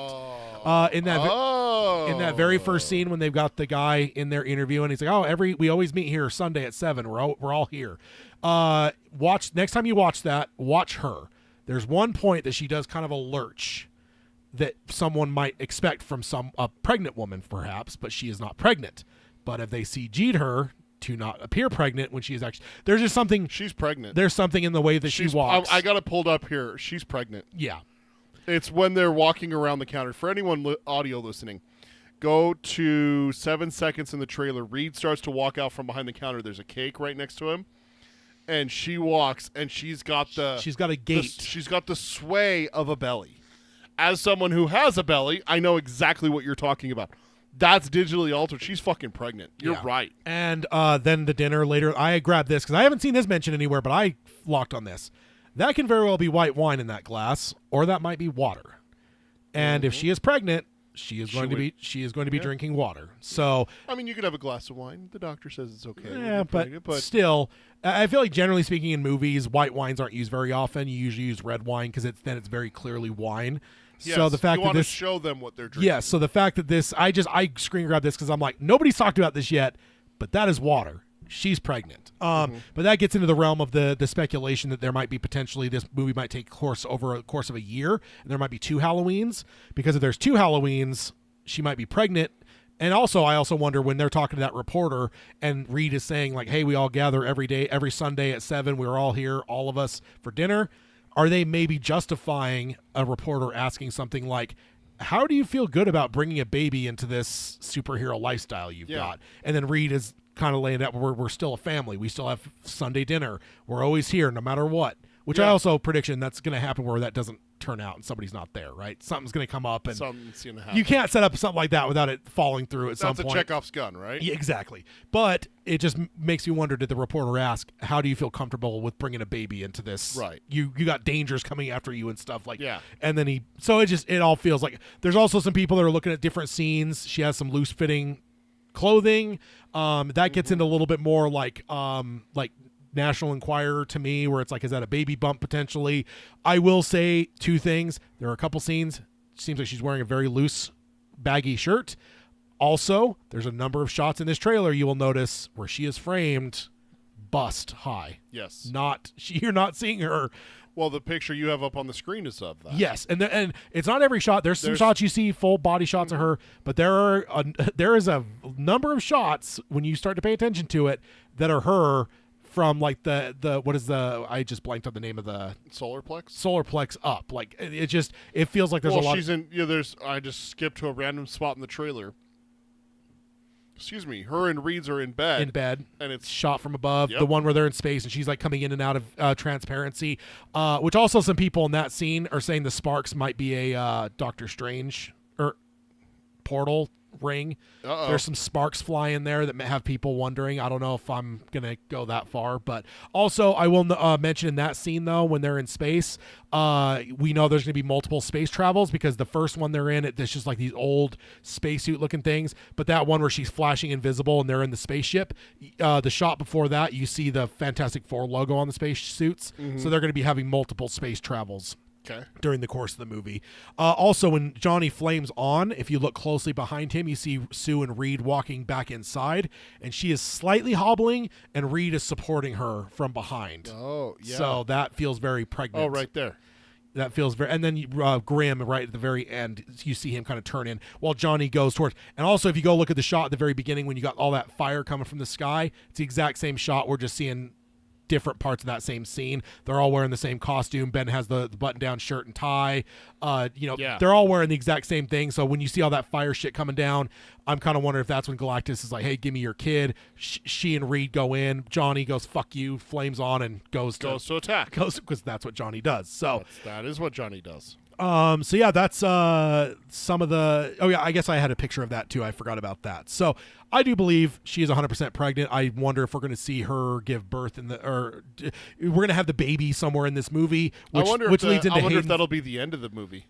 I wonder if it'll be sooner than that. Because again, if Galactus wants the baby, I just wonder if like you're going to have... Because there's some shots in here, because they said they're not doing the origins. There's some shots in here that feel like they're from the origins, but I think that we might be seeing like documentary type stuff happening, and they'll show small clips of Ben's thing where he's watching the TV. Exactly. Here's the best pilot in the world, Yeah. Ben Grimm. Yeah, best looking maybe, but so I have a feeling that it might be over the course of time, but I do think that she might be pregnant early on, and then she'll give birth, and then like it may all even be within the first half of the movie, and then you will have baby Franklin potentially being the MacGuffin that Galactus wants, and they're trying to defend or whatever. So yeah. And then if they do have a baby, that would be a perfect time for a nanny. And that's the end credit scene as they hire Agatha. But then the question I would have is, would you want it to be Catherine Hahn? Yeah. Or a different act? Because multiverse, man, they've left it's it. Catherine. Yeah, it should be Catherine for sure. I have a lot less to say on Thunderbolts. It's a good trailer for sure. But yeah, we know how you feel about Fantastic Four. yeah, I'm pretty stoked. So first of all, Avengers are not coming is a line in the trailer. Mm-hmm. The asterisk, there's some people wondering if the asterisk, because there's actually a foreign trailer that has Thunderbolts asterisk in the bottom. There's an asterisk that says the Avengers aren't coming. So some people are starting to wonder, is that all the asterisk means is whatever. There's been some rumors maybe it's going to like change the title by the end. It'll be like, this is the Dark Avengers or something. Who knows? Yeah. But our first look at the Void, we've talked about the Sentry, which has like this weird like dark side where whenever he uses his powers, Sentry is like he's good, but the Sentry is the bad side, and it can always take over and just looking like turning people into shadows and vaporizing people. So pretty cool to see that. That is the dude from Top Gun. He's got an actor father that is playing him. He was in, I think it's the one that was in Bad Times at the El Royale, the priest, or not, the one that confesses to the priest. His dad is an actor too. I'm blanking on his name all of a sudden. We see the Avengers Tower. Oh, do we? In this, I yeah. missed that. Yeah, they're in it at one point too, so that's pretty cool. The new Top Gun, right? Is who you're talking about? Yeah, he's like one of the. I think he's the nerdy pilot with glasses. Yeah. Okay, keep going. Thunderbolts. Sentry actor. It is. Lewis Pullman. Oh shit! It's Louis Pullman. Yeah. Yeah. Okay. So that's who's playing Sentry. And then Thunderbolts. We can't call ourselves that now in light of Captain America. That is making more sense because if again, Thunderbolt Ross. in the comics, there's no relation to those two names at all. But doesn't mean that's not going to be. There's not going to be a relation. And now with the end of Captain America, it kind of makes me wonder if that's why they're saying we can't call ourselves that. Yeah. They don't want to be associated with him. I also have a theory. Taskmaster is hardly seen in this trailer. I have a feeling she might die very soon in the movie. Or my alternate theory is they're going to radically transform that character in a way that they're hiding her from the rest of you hardly see her in the trailer. There's a lot of shots there. She is just not there. So it kind of makes me wonder, is she going to die in the first 5 minutes of the movie? Or are they going to do something to her where she's suddenly not just the lurching? Yeah, she's not in the limo with she's them. Hardly it's Walker, Yelena, and Red Guardian. You hardly see her you in don't this see trailer. Ghost there either. Yeah. So I kind of wonder how many are going to survive this movie. Hayden and I briefly chatted about it in the theater. I can't remember if it was after the trailer, but as trailers are still going, we don't talk during the movie. But he was wondering if Yelena would die. I said I don't think there's any way they'll kill her because with her sister dead, I said the dad though. I think he's going to die. I think I said he'll the die. same thing to my wife. I leaned over and I'm like, dude, he's going to die. Yeah, and then Ghost and Taskmaster, I could see both of them dying as well. I just have a feeling this is going to be kind of one where you're going to see this team weeded down as the movie goes on, which is my next note. I wonder how many are going to survive. What about if Walker sacrifices himself? Yeah. Kind of a redemption thing? Yeah. I wonder about him too. What if he saves Red Guardian? Like, Red Guardian's about to die, right? Yeah. And he's had a good life. I'm going to go out a hero. And then Walker comes in and saves him, and that's how Walker redeems him. Because you get that shot of him looking at the article with a baby. Saying how he's a failure, and there's a baby. So, like, maybe he wants to leave a better image, and redeem himself a little bit. That would be an interesting take, as if he sacrifices himself to save Red Guardian, who's not seen as, like, a hero in anyone's eye. Also, I've lost track of this. I looked it up, though. My last thought on the Thunderbolts, I don't know if you have anything to bring up, but my last thought, Thunderbolts is the end of Phase 5. Is it really? I mean, movie-wise. There might be some shows that are still lingering. Movie, that's the end of Phase 5. Holy shit. Fantastic Four is the launch of Phase 6. That's going to be the first one that doesn't end with an Avengers movie, isn't it? I think this is an Avengers movie. Even though watching the trailer, man, Sentry is he's a cosmic level entity. He's like Galactus. Like, he's been one where like Stark and Reed and like the Avengers, like a bunch of people have had to, because Sentry, not Sentry, the Void, the other half, right? It's kind of a Two-Face-ish. It's not. I get it. I get it. So that is such a powerful, overpowered thing. Yeah, it's been one of these things where they've had to like do some really crazy shit. So it's like a team of like almost non-superpowered people. This is like they call it out in the trailer. Like, none of us can fly. None of us have super strength. Yeah. Like, so this feels to me like if you had like Hawkeye, Black Widow, even Captain America, and like you build like this team, maybe Daredevil, and then it's versus Thanos. There's just an element of like, you aren't winning. Like, there's just no way. And this is the way this feels. And I'm like, so I don't know how it happens, but this just feels like this. And the reason I've been bringing it up for months now, why is this the second movie? Not the first over Captain America. And I'm like, and then just as I watch this trailer, I'm like, this feels very Avengers-y. You got a very big villain. And I don't know how that works. I don't know if you're going to have like Hulk, Captain America, some of these other characters show up in this and help them, and then it becomes like amalgamates who's left of the Thunderbolts becomes like the new Avengers or something. Yeah. But this movie feels big, and I kind of have a suspicion that this is going to be more of a grand finale than we're giving it credit for. Yeah. I have this circled more now where I'm like, this movie, and the fact that it is the final movie of this Phase 5, like.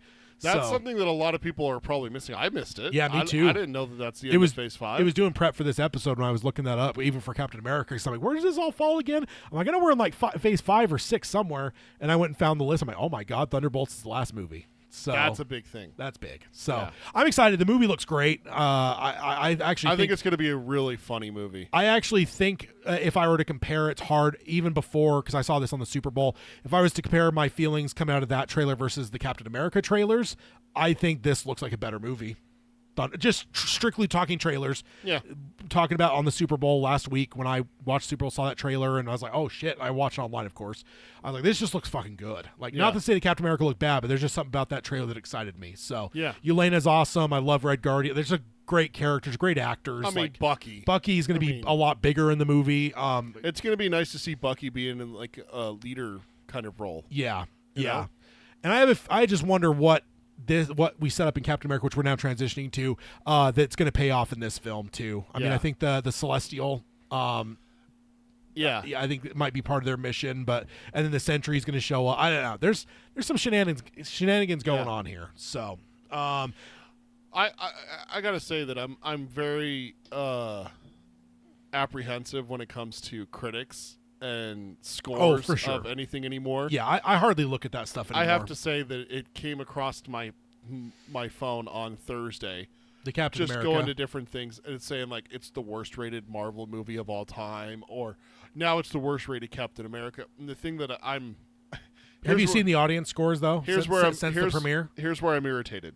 Because the audience scores are not this is stellar, but they're up in the 70 percentile. This is what I was going to say, is that what I was seeing was putting it in the 40s. That's where the score was at on Thursday. I saw something literally this morning, getting ready for our other show, doing the homework for our other show, and looking up things like, because I had to come up with an idea for a show topic next episode.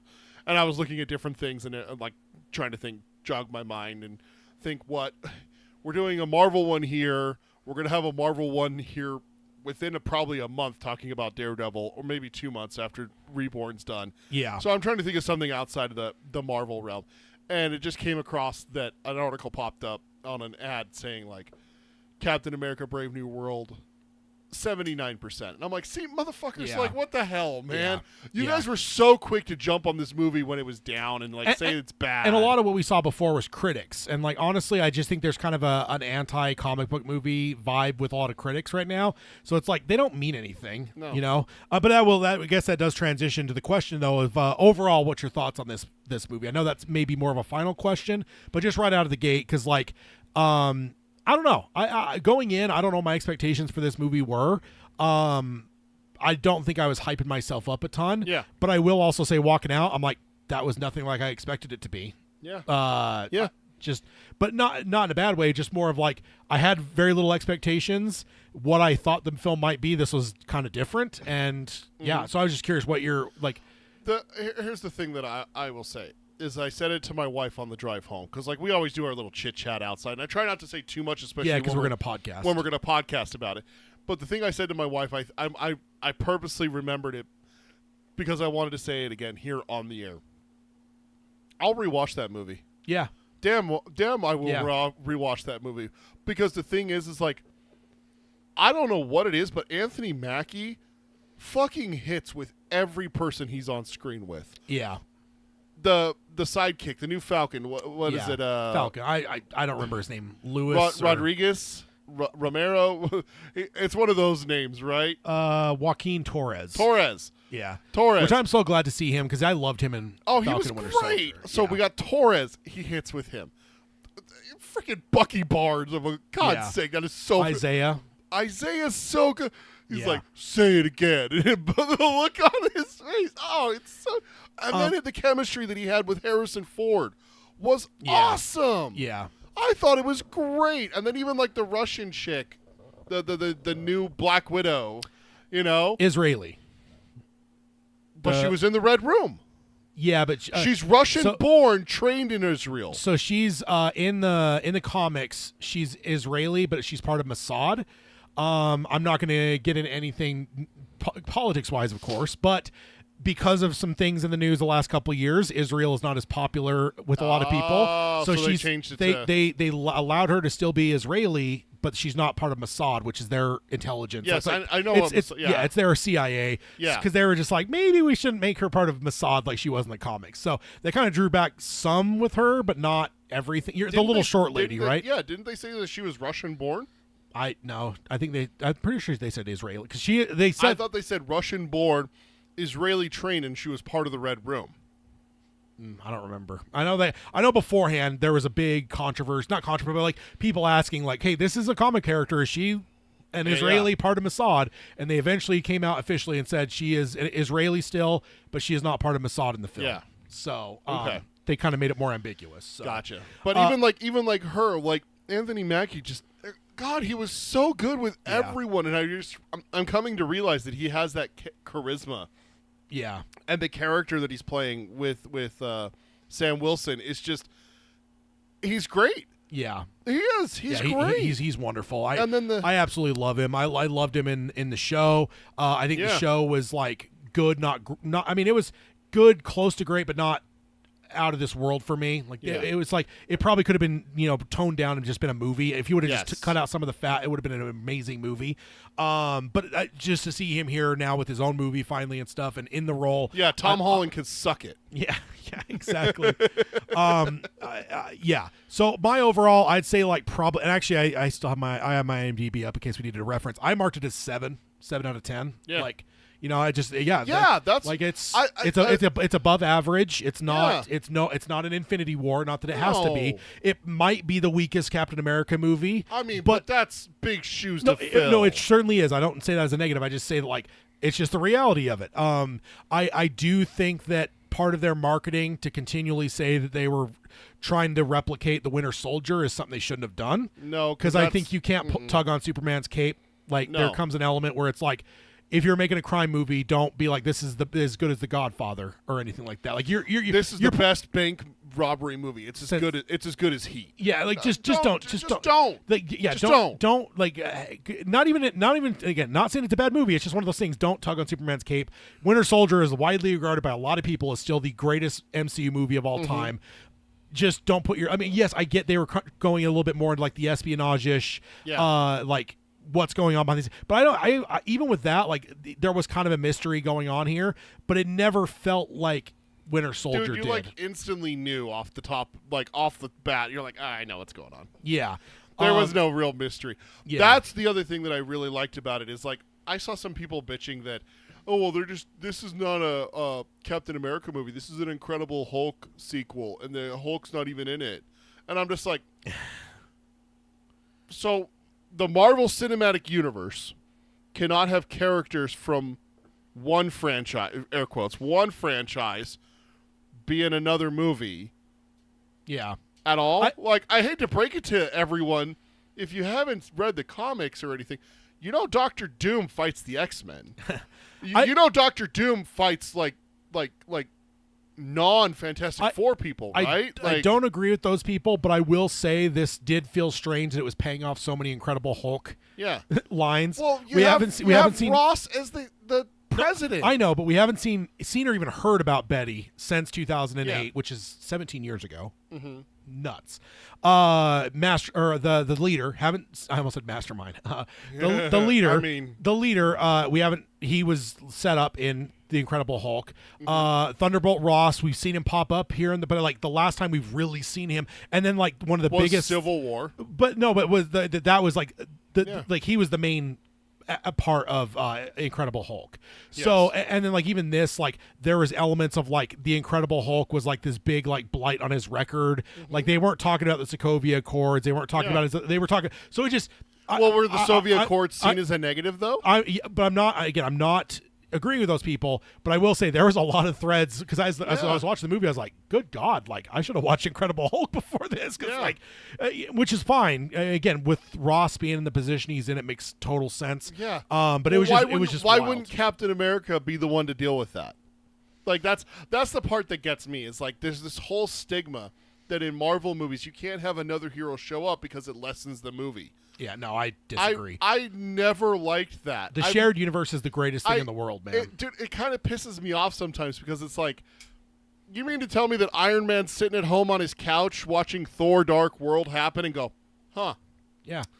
Well, I guess I'll just eat another snickerdoodle here and go build another suit. Yeah. Part of me gets that's part of universe ruining for me, and I understand why they do it. You can't have every superhero in every movie. But at some point... The comics always struggle with that, too. Because there's an element of, like, once the Avengers exist, how can you ever have a threat? Yeah, why is there threats to get to a certain level that you kind of need to maybe to go against Doctor Strange? But why aren't the Avengers here? The comics have been struggling with this since the 70s, for Christ's sake, because it's one of those things where it's like, oh yeah, we gotta because Well, that's what made Spider-Man so good, is that this wasn't. I'll say it.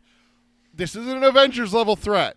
Yeah. This is a friendly neighborhood, thing. Yeah. This isn't even a you thing. Like, even Tony tells him, like, dude, I called the FBI. Yeah. Like, you should have let them handle this. I will say though, with all the talk and thoughts of incursions, I think No Way Home was the catalyst.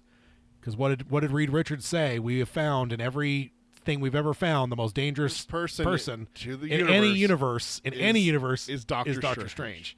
Well, what happened? Doctor Strange. I mean, Peter caused it a little bit by. Come on! Don't blame my boy by not shutting up. But if that ends up being like one of those breadcrumbs that becomes part of like the incursion and stuff, like it would make sense that Doctor Strange, like it would pay off. I need to talk about that. You just said something that sparks a fire in me that really pisses me off with a lot of casual fans who call themselves Marvel fans. Stop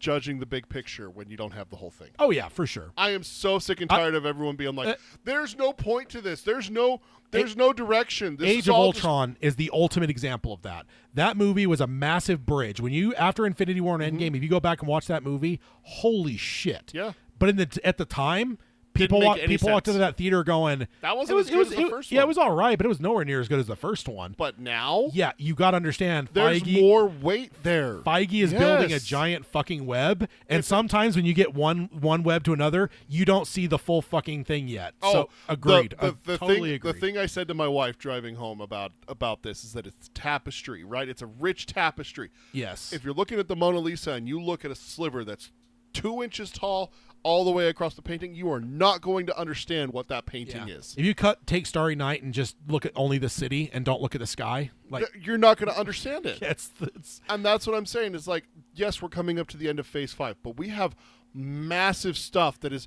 This isn't like the early MCU where they were kind of winging it a little bit. Yeah, they have a plan, especially Feige. I mean, all hell, Kevin Feige. Arthur, I have a plan. Arthur, I have a plan. And you have to trust him a little bit. Yeah. And this whole thing where they're just like, the MCU's back. It's not back. I'm like, okay. I ignore those people. Let's go watch movies from 2 phases ago. Yeah. Watch them in order and tell me that you don't enjoy every single one of them. Yeah. I don't understand it. Yeah.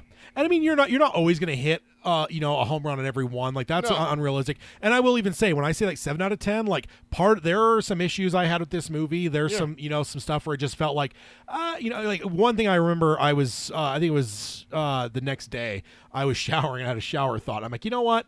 This is a perfect example of don't underestimate the Russo brothers. The Russo brothers still made the best Captain America movie, the best Marvel movie potentially. They went on and did some fucking incredible stuff with Infinity War Endgame. Thank God they're back. But it's like, here's one where I feel like if the Russos did this is like a 9 out of 10 movie. I just think there's a juju with that that they bring that they just with this. There was.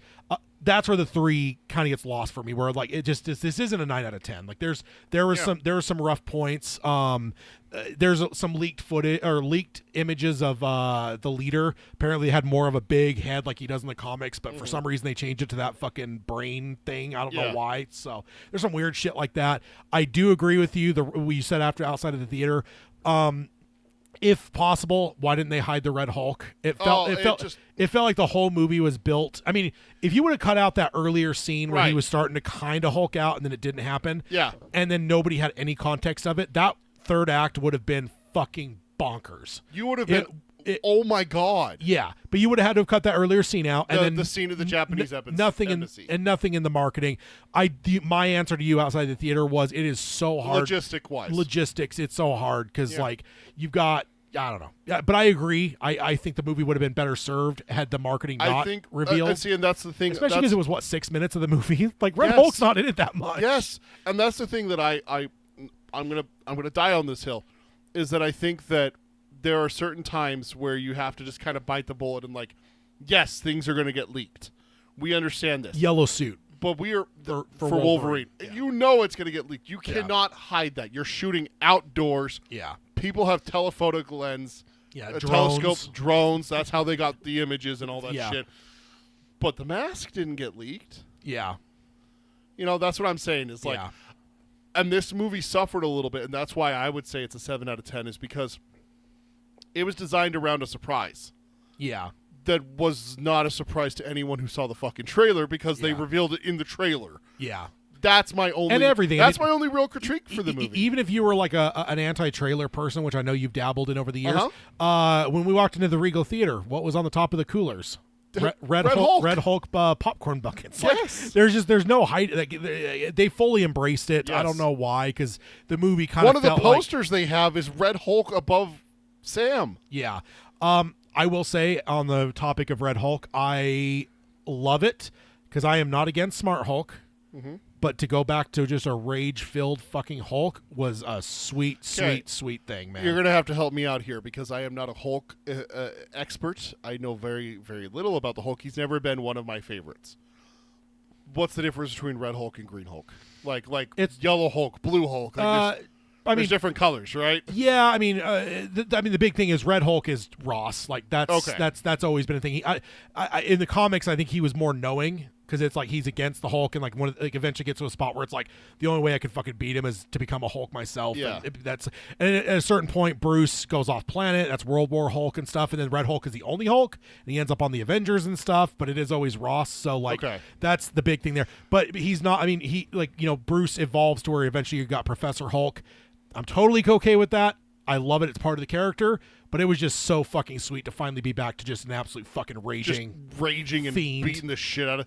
There was a shot in the when they're running through where Sam's flying through the trees and Hulk's chasing him, where he does something and he's like, okay, I got him off my trail, and then he pulls the shield down and Hulk is right there. Dude, I jumped a little. Yeah, I was like, oh, yeah. that's a Hulk. Yeah. We have a Hulk. Your wife mentioned outside the theater the missing MCU fanfare. That's yeah.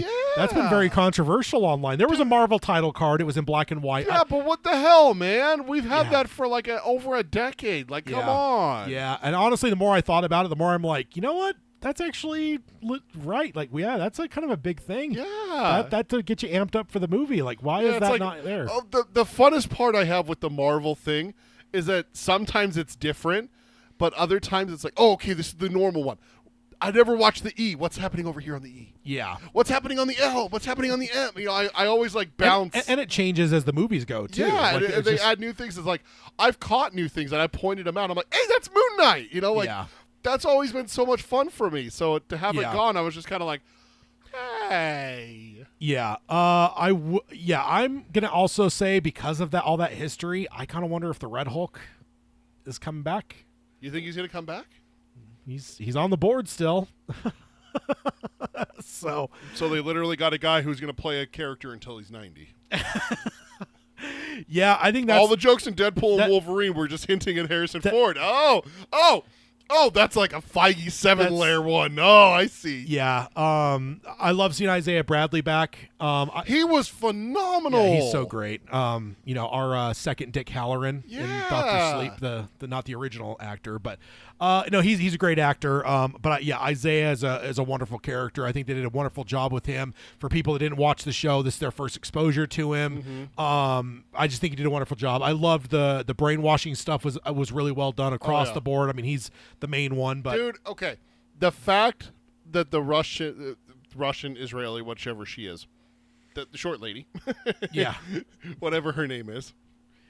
I was expecting her to yell at me and say no capes. No capes. I've actually never seen that movie. I just know that reference. No capes. Edna, that's her name, Edna Mose. But the fact that she figured it out and wasn't like just dumb, I'm starting to appreciate more and more that Marvel is making smarter people. Yeah, across the board, because 15 years ago, 10 years ago, she would have just been a yes, sir. No, I'm not going to release him. What are you talking about? Why would I ever release him? He's not innocent. He tried to shoot the president. Yeah. Obviously that like butting heads with Sam the whole time until he finally shows her in the third act. No, it wasn't Isaiah. Oh, okay, now I'll help you. Yeah. It was nice not to have that. Yeah. It was a refreshing change. Yeah, for sure. Like changing things up a bit is always good. I will say the only complaint I have with the leader, beyond the fact that they should have just stuck with the original character design, was I wish they had built something into the dialogue that he had basically been behind Thunderbolt Ross. He had been the intelligence for him since 2008. Like essentially shortly after he becomes the leader and gets like fucking gamma rayed into his head.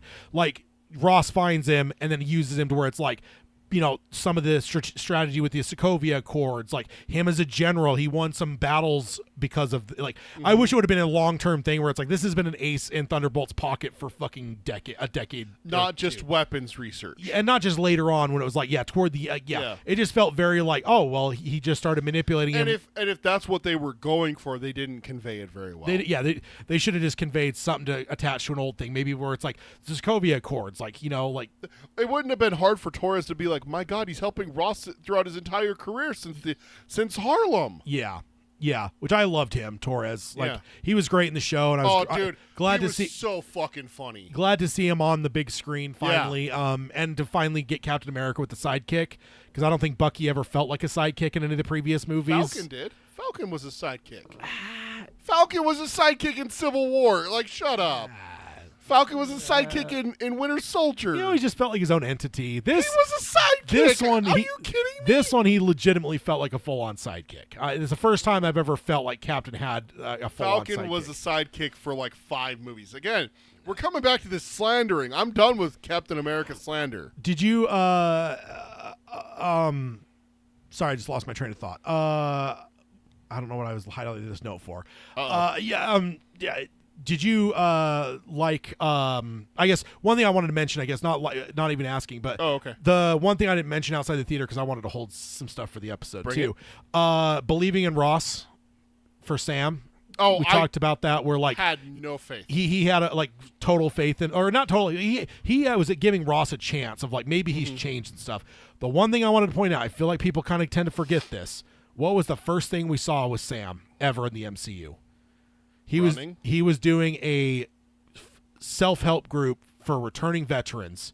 So Thunderbolt Ross, that was a fucking lifelong fucking soldier, he is going to feel for him, like because he had because he invites Captain America to the group where it's like. Isn't the first thing we see with Sam is when he's out running and Cap keeps. And then he invites him to the group, and that's the main thing we see is it's like, oh shit, like he's really trying to help these soldiers and like, you know, people have lost all kinds of shit. So like to me, like the fact that Thunderbolt is a soldier is gonna hit. That would resonate with it's him. It's gonna hit deep for him where it's like I can't give up on this guy. Yeah. Like this is a dude that's given his entire life for this country, not just like he lost his life, but like this dude has been serving probably since Vietnam, right? Like this is a lifelong soldier. So I love that because I feel like it was a cool callback that was subtle to the earliest shit we ever saw with Sam. Well, I mean, that fits the character then, that even at the end when Ross is on the raft, he still goes to visit him, and what does he bring?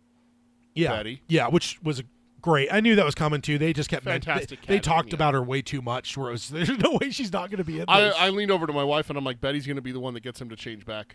I thought that might be honestly, that's what I was thinking, is that Sam's going to do his best, but it's going to be Betty that's going to get him to come out of being the Hulk. And honestly, I am so happy that they didn't do it that way because it makes it so that it's not Sam that saved the day. Yeah. You can't take that from Captain America in his first movie. Yeah. Captain America has to save the day in his first movie. And this is a new Captain America in his first movie. Yeah. He's got to be the one. I just wondered, does this open the can of worms for Betty now? Like, can they just go on and ignore her, or she can now be back in potentially a Bruce Banner thing? Because they're very a reunion. Yeah, because they're just like, I mean, I know they're not like, it's not necessarily MJ and Peter, but it's not far from it. Betty and Bruce. Yeah, this whole idea that like, oh well, they dated once and like then they broke up and they've never really thought about each other. Like it just feels like it would be like one of those on again, off agains that like potentially if they're gonna get Liv Tyler, cast into like more, I would love to see her and Mark Ruffalo with some scenes together, type stuff. So, I mentioned a little bit outside the theater. I think that Giancarlo Esposito was completely wasted. I mean, that could have been just a no-name guy, not Giancarlo. Yeah, it's such a bummer because like Sidewinder's a cool character in the comics. We might see him come back and do more down the road. Well, but, it's what I said. They set him up basically that, okay, Captain America's already beaten him twice. Yeah. This is going to be Crossbones. He did. That's the best he can do. Is Yeah. he can come back and be a first act villain. Yeah. And then get bested. Yeah. He did feel like a badass. I think they did a good job of making him like seem very capable. Oh and yeah, shit. like taking out his truck and everything like that. Yeah. But yeah, overall, it was just a waste of a wonderful fucking actor. I mean, as a longtime Especially- fan of the Breaking Bad and Better Call Saul universes, like Giancarlo is such a genius actor. Like this could have been Yes. your Charles Xavier. Especially since he said that he wanted to play a good guy. Yeah, And that we too. have the X-Men Yeah. coming soon to the MCU, and you waste him on Sidewinder. Yeah, that's kind of a bummer. That's it. That's Giancarlo's in the Marvel Cinematic Universe. Is that? Yeah. That was the question I think I had earlier. What did you think about not doing the serum? That was a big controversy with a lot of fans online where it's like, well, how can he fight Hulk if he's not going to have serum and stuff? I think the vibranium helps Yeah, I think with the wings. Yeah, because ultimately I was never necessarily against it. And like the way the movie played it out, I feel like they paid off my faith. Because I don't think that never once did I think like, he couldn't have done that without serum. I think the thing whole is time that- it was very realistic. He got his Yeah. ass kicked. He got wounded. He got His wings got destroyed. wings and like I think he beat Red Hulk. When it was a fight before he finally defused it, but it's like I don't think there was. I think he did a good job of like the like the boxer thing where you have the small boxer versus the big one. And he does Yeah, like jab and move. jab Yeah. and move, hit and fade. You're never gonna like just go square with them. Like that's just No. not. So I think that I have no problem. It's the Rocky versus Ivan thing in Rocky Yeah. 4. Like, yeah, you're gonna go toe to toe with him, but you're gonna get the shit kicked out of you. And it's like, no, don't do that. Yeah. Don't do that. Yeah. You're gonna get beat. Yeah. So like I feel like Sam did the right thing, and that's the thing with beating the Hulk. Everyone's like, well, no one can go toe to toe with the Hulk. It's like, yeah, no shit. He's one of the most powerful beings in the entire MCU because the more mad he gets, the stronger he gets. Yeah. And the more indestructible he gets. Yeah. You could literally launch him at the sun and he wouldn't die because he'd be so pissed Yeah. that you sent him out into space. Yeah. Pretty much. Like, I mean, this is the thing with the Hulk. Yeah. That I understand. Again, I'm not a huge Hulk fan. That the way to beat the Hulk is to calm the Hulk. Yeah. For sure. Anyone can do that. I mean, sun's getting real low, big guy. Yeah. Yeah. Everyone's all pissed off that a normie, a non-soup, beat the Hulk. It's like, I mean, Scarlet. Beat. I mean, Black Widow did it like 5 times, guys. Like, Yeah. what are you talking about? and I also mentioned, Tony Stark, regardless of what kind of suit he has, went up against 5 Stone Thanos and didn't. He wasn't entirely destroyed. Yeah. So it's like It wasn't just. Yeah, let's not just pretend that like there's this actual. It's like I love the whole Stan Lee thing where they asked him at one point who would win between X and Y, and he's like, whoever the story needs to win. Yeah. He's like, y'all. Some of these fans just get so obsessed with this shit. He's like, it's storytelling. None of this really matters. Like he's like, who's going to win today may not be who wins tomorrow because what does the story need? Yeah, and that's it comes back to what we've talked about with like Batman versus Superman. Superman would destroy if it came down to I have to save the universe. I have to fight Batman. yeah, Batman's dead. yeah. Batman's dead. Can you write it to where Batman beats Superman? Absolutely. Why? Because the story needs it. Yeah, the story needs it, and usually, unless you're doing some kind of evil Superman, which are terrible, Clark doesn't want to hurt Batman. No. So He pulls his punches. It's like Civil War, right? Like nobody was really trying to hurt anyone in that and fight. that's Civil why War. it was so tragic when Rhodes really did get hurt. Yeah. That's the tragedy of that is that it's like no one should have gotten hurt. Yeah, exactly. Like we were all pulling our punches, kind of Yeah. thing. Yeah. Because I'll tell you right now, if any of them had gone hard, there would have been a lot of dead bodies. Yeah, for sure. And I don't know if Cap's team has any chance. There's a lot of power hitters on Tony's side. I hate to break it to you, Vision alone wipes Captain America's team off the map. Yeah. There's no one on Cap's team that can stand up to Vision. No. Well, Wanda. She wouldn't hurt him. No, but if again we're taking the gloves off. Yeah, but That's the thing. Is like, okay, that's evil Vision. I have to kill him. I'm sorry, Wanda wipes the floor with Vision. Yeah. But again, what does the story need? Yeah. That's the thing. Also, the Celestial finally coming into it. People have been bitching about it since the Eternals came out. That nobody's acknowledging the fact there's a fraction of a Celestial coming out of the ocean. I've given this some thought, and again, shower thoughts. I love how this was played because that shuts all of them up who are like, well, why haven't they mentioned the Celestial? And what movies have we had since the Eternals? Yeah. Which ones? We've had Deadpool and Wolverine, which is not this universe. Different universe, yeah. I forget what else we have. There's been some and TV shows. If you count the TV shows, there's been enough things. I will admit they probably should have just had a throwaway line at some point in some of these things just to acknowledge. It showed up on the TV in one of them. But that's where it belongs. This is a political thing. This is not a military thing. This is not a threat to the world. It is a fucking island. It's a new island. It's made of something weird. Oh my God, it's world changing. Yeah. But again, the U.S. government revealed like a year ago that aliens might be real, and all of us just went, okay. No, but I think that the reason I think it would be a bigger deal is because the implications of what that celestial would mean is that the world almost fucking split in half. And okay. Okay. That, again, you're talking about a civilization where half of them were snapped out of existence for 5 years and then snapped back. That's not exactly going to phase them. That's what I'm saying. It's I think this is a political thing. Where do politics get talked about?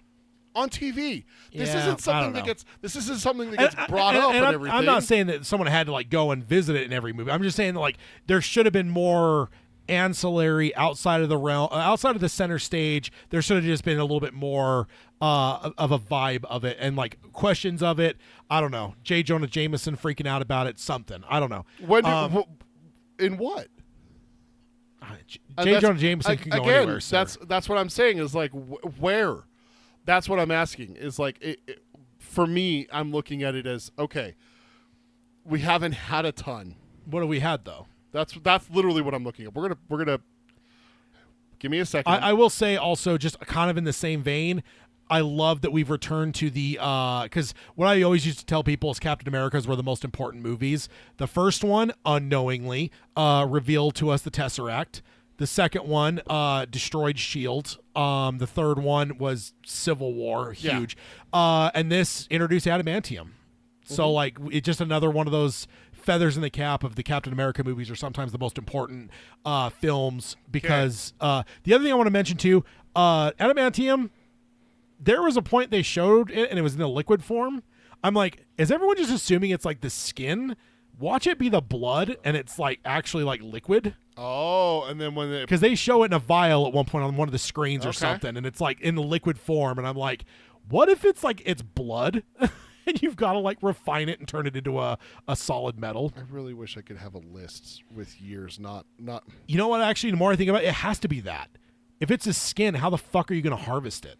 There's nothing harder. Even it's harder than vibranium. Exactly. So it's got to be the blood or something that's liquid. So I just love it. It adds to the whole thing. I love the I love the raft returning. That was pretty cool. We haven't seen the raft in a good while. Yeah, it was nice. Okay, so since Eternals, we've had Spider-Man No Way Home. So see, even like Jameson somewhere could have been and then change topic over to Spider-Man. But the local events were way more critical with what was happening. Again, we are talking about something that has no bearing on everyday life. If right now that happened to us, it would be news for like a week, and then we'd move on. And that's what I'm saying. Especially when you're talking about a universe where the world has almost ended about 16 times. I don't know, because the problem is that after the first Avengers movie, they spent another phase and a half where that was brought up constantly. So because it was the first one. That's the first time aliens showed up on Earth. Right there, Jameson should have, even if he was approached as he was getting ready to leave the building to go to where the whole Green Goblin thing happened, and someone's like, "Hey, we got something new on this, like the island." So I'm not worried about that right now. Not right now. Spider-Man's about to destroy a building. Like I got to get that on foot. Like I said, it could be something like that. It doesn't have to be like a full fucking J. Jonah Jameson podcast from the video games of him talking about it. It just needs to be like just throw me some seeds in there, because it did feel. And the problem is that it's kind of like the whole Star Wars thing where like people hate on a certain thing, and then people start to get like nervous about, are you ignoring it? Because there's people that shit on the Eternals. I loved Eternals. Yeah. So it turns into a thing where it's like it just sometimes feels like you're kind of. You need to stop ignoring it and validate it. Yeah, validate, because it does still. It's yours. Own it. Yeah, exactly. So we have Spider-Man No Way Home. We have Doctor Strange in the Multiverse of Madness, which is not largely spent on this Earth. Yeah. Thor: Love and Thunder, not on this Earth.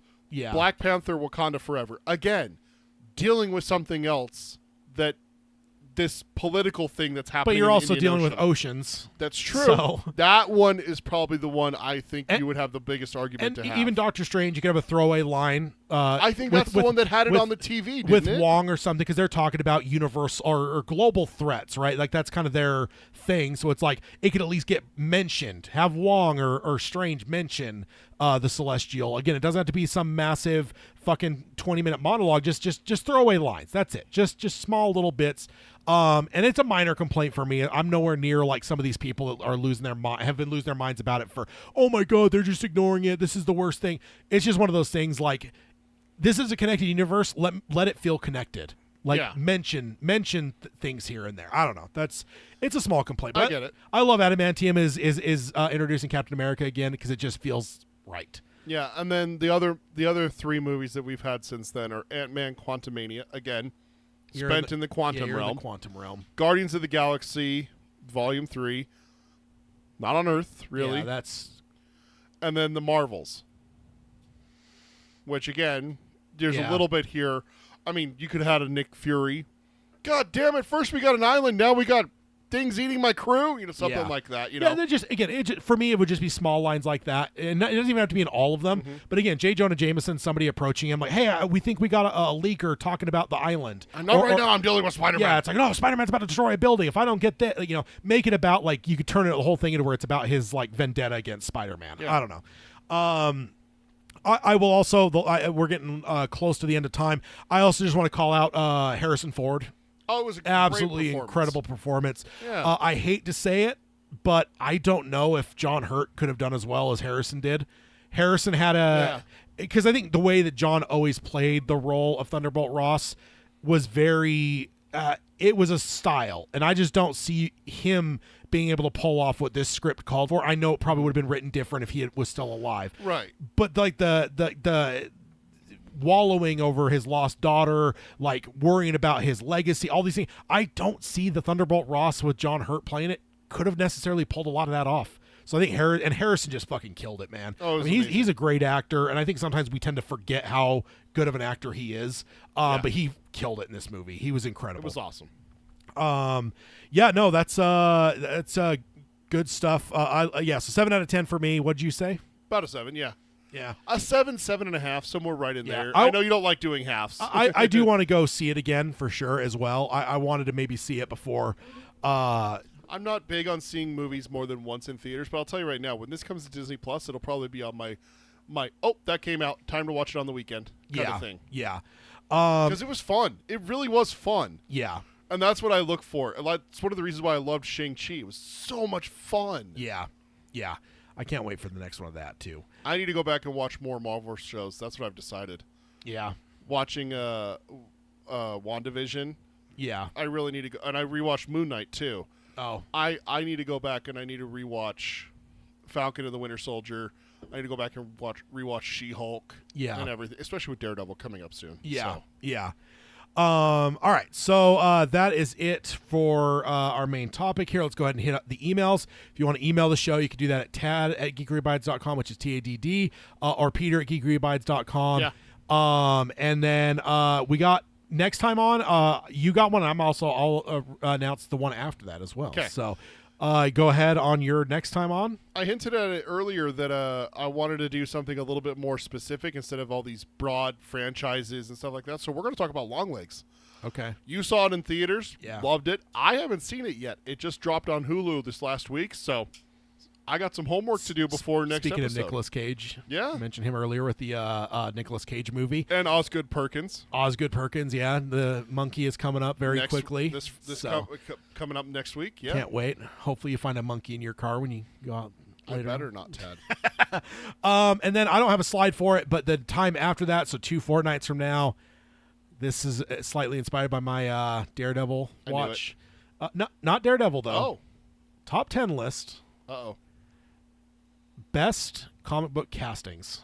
Ooh, okay. And Castings. I'm not going to define it for you. It could be that they are the absolute spitting image of what was on the page, like Patrick Stewart.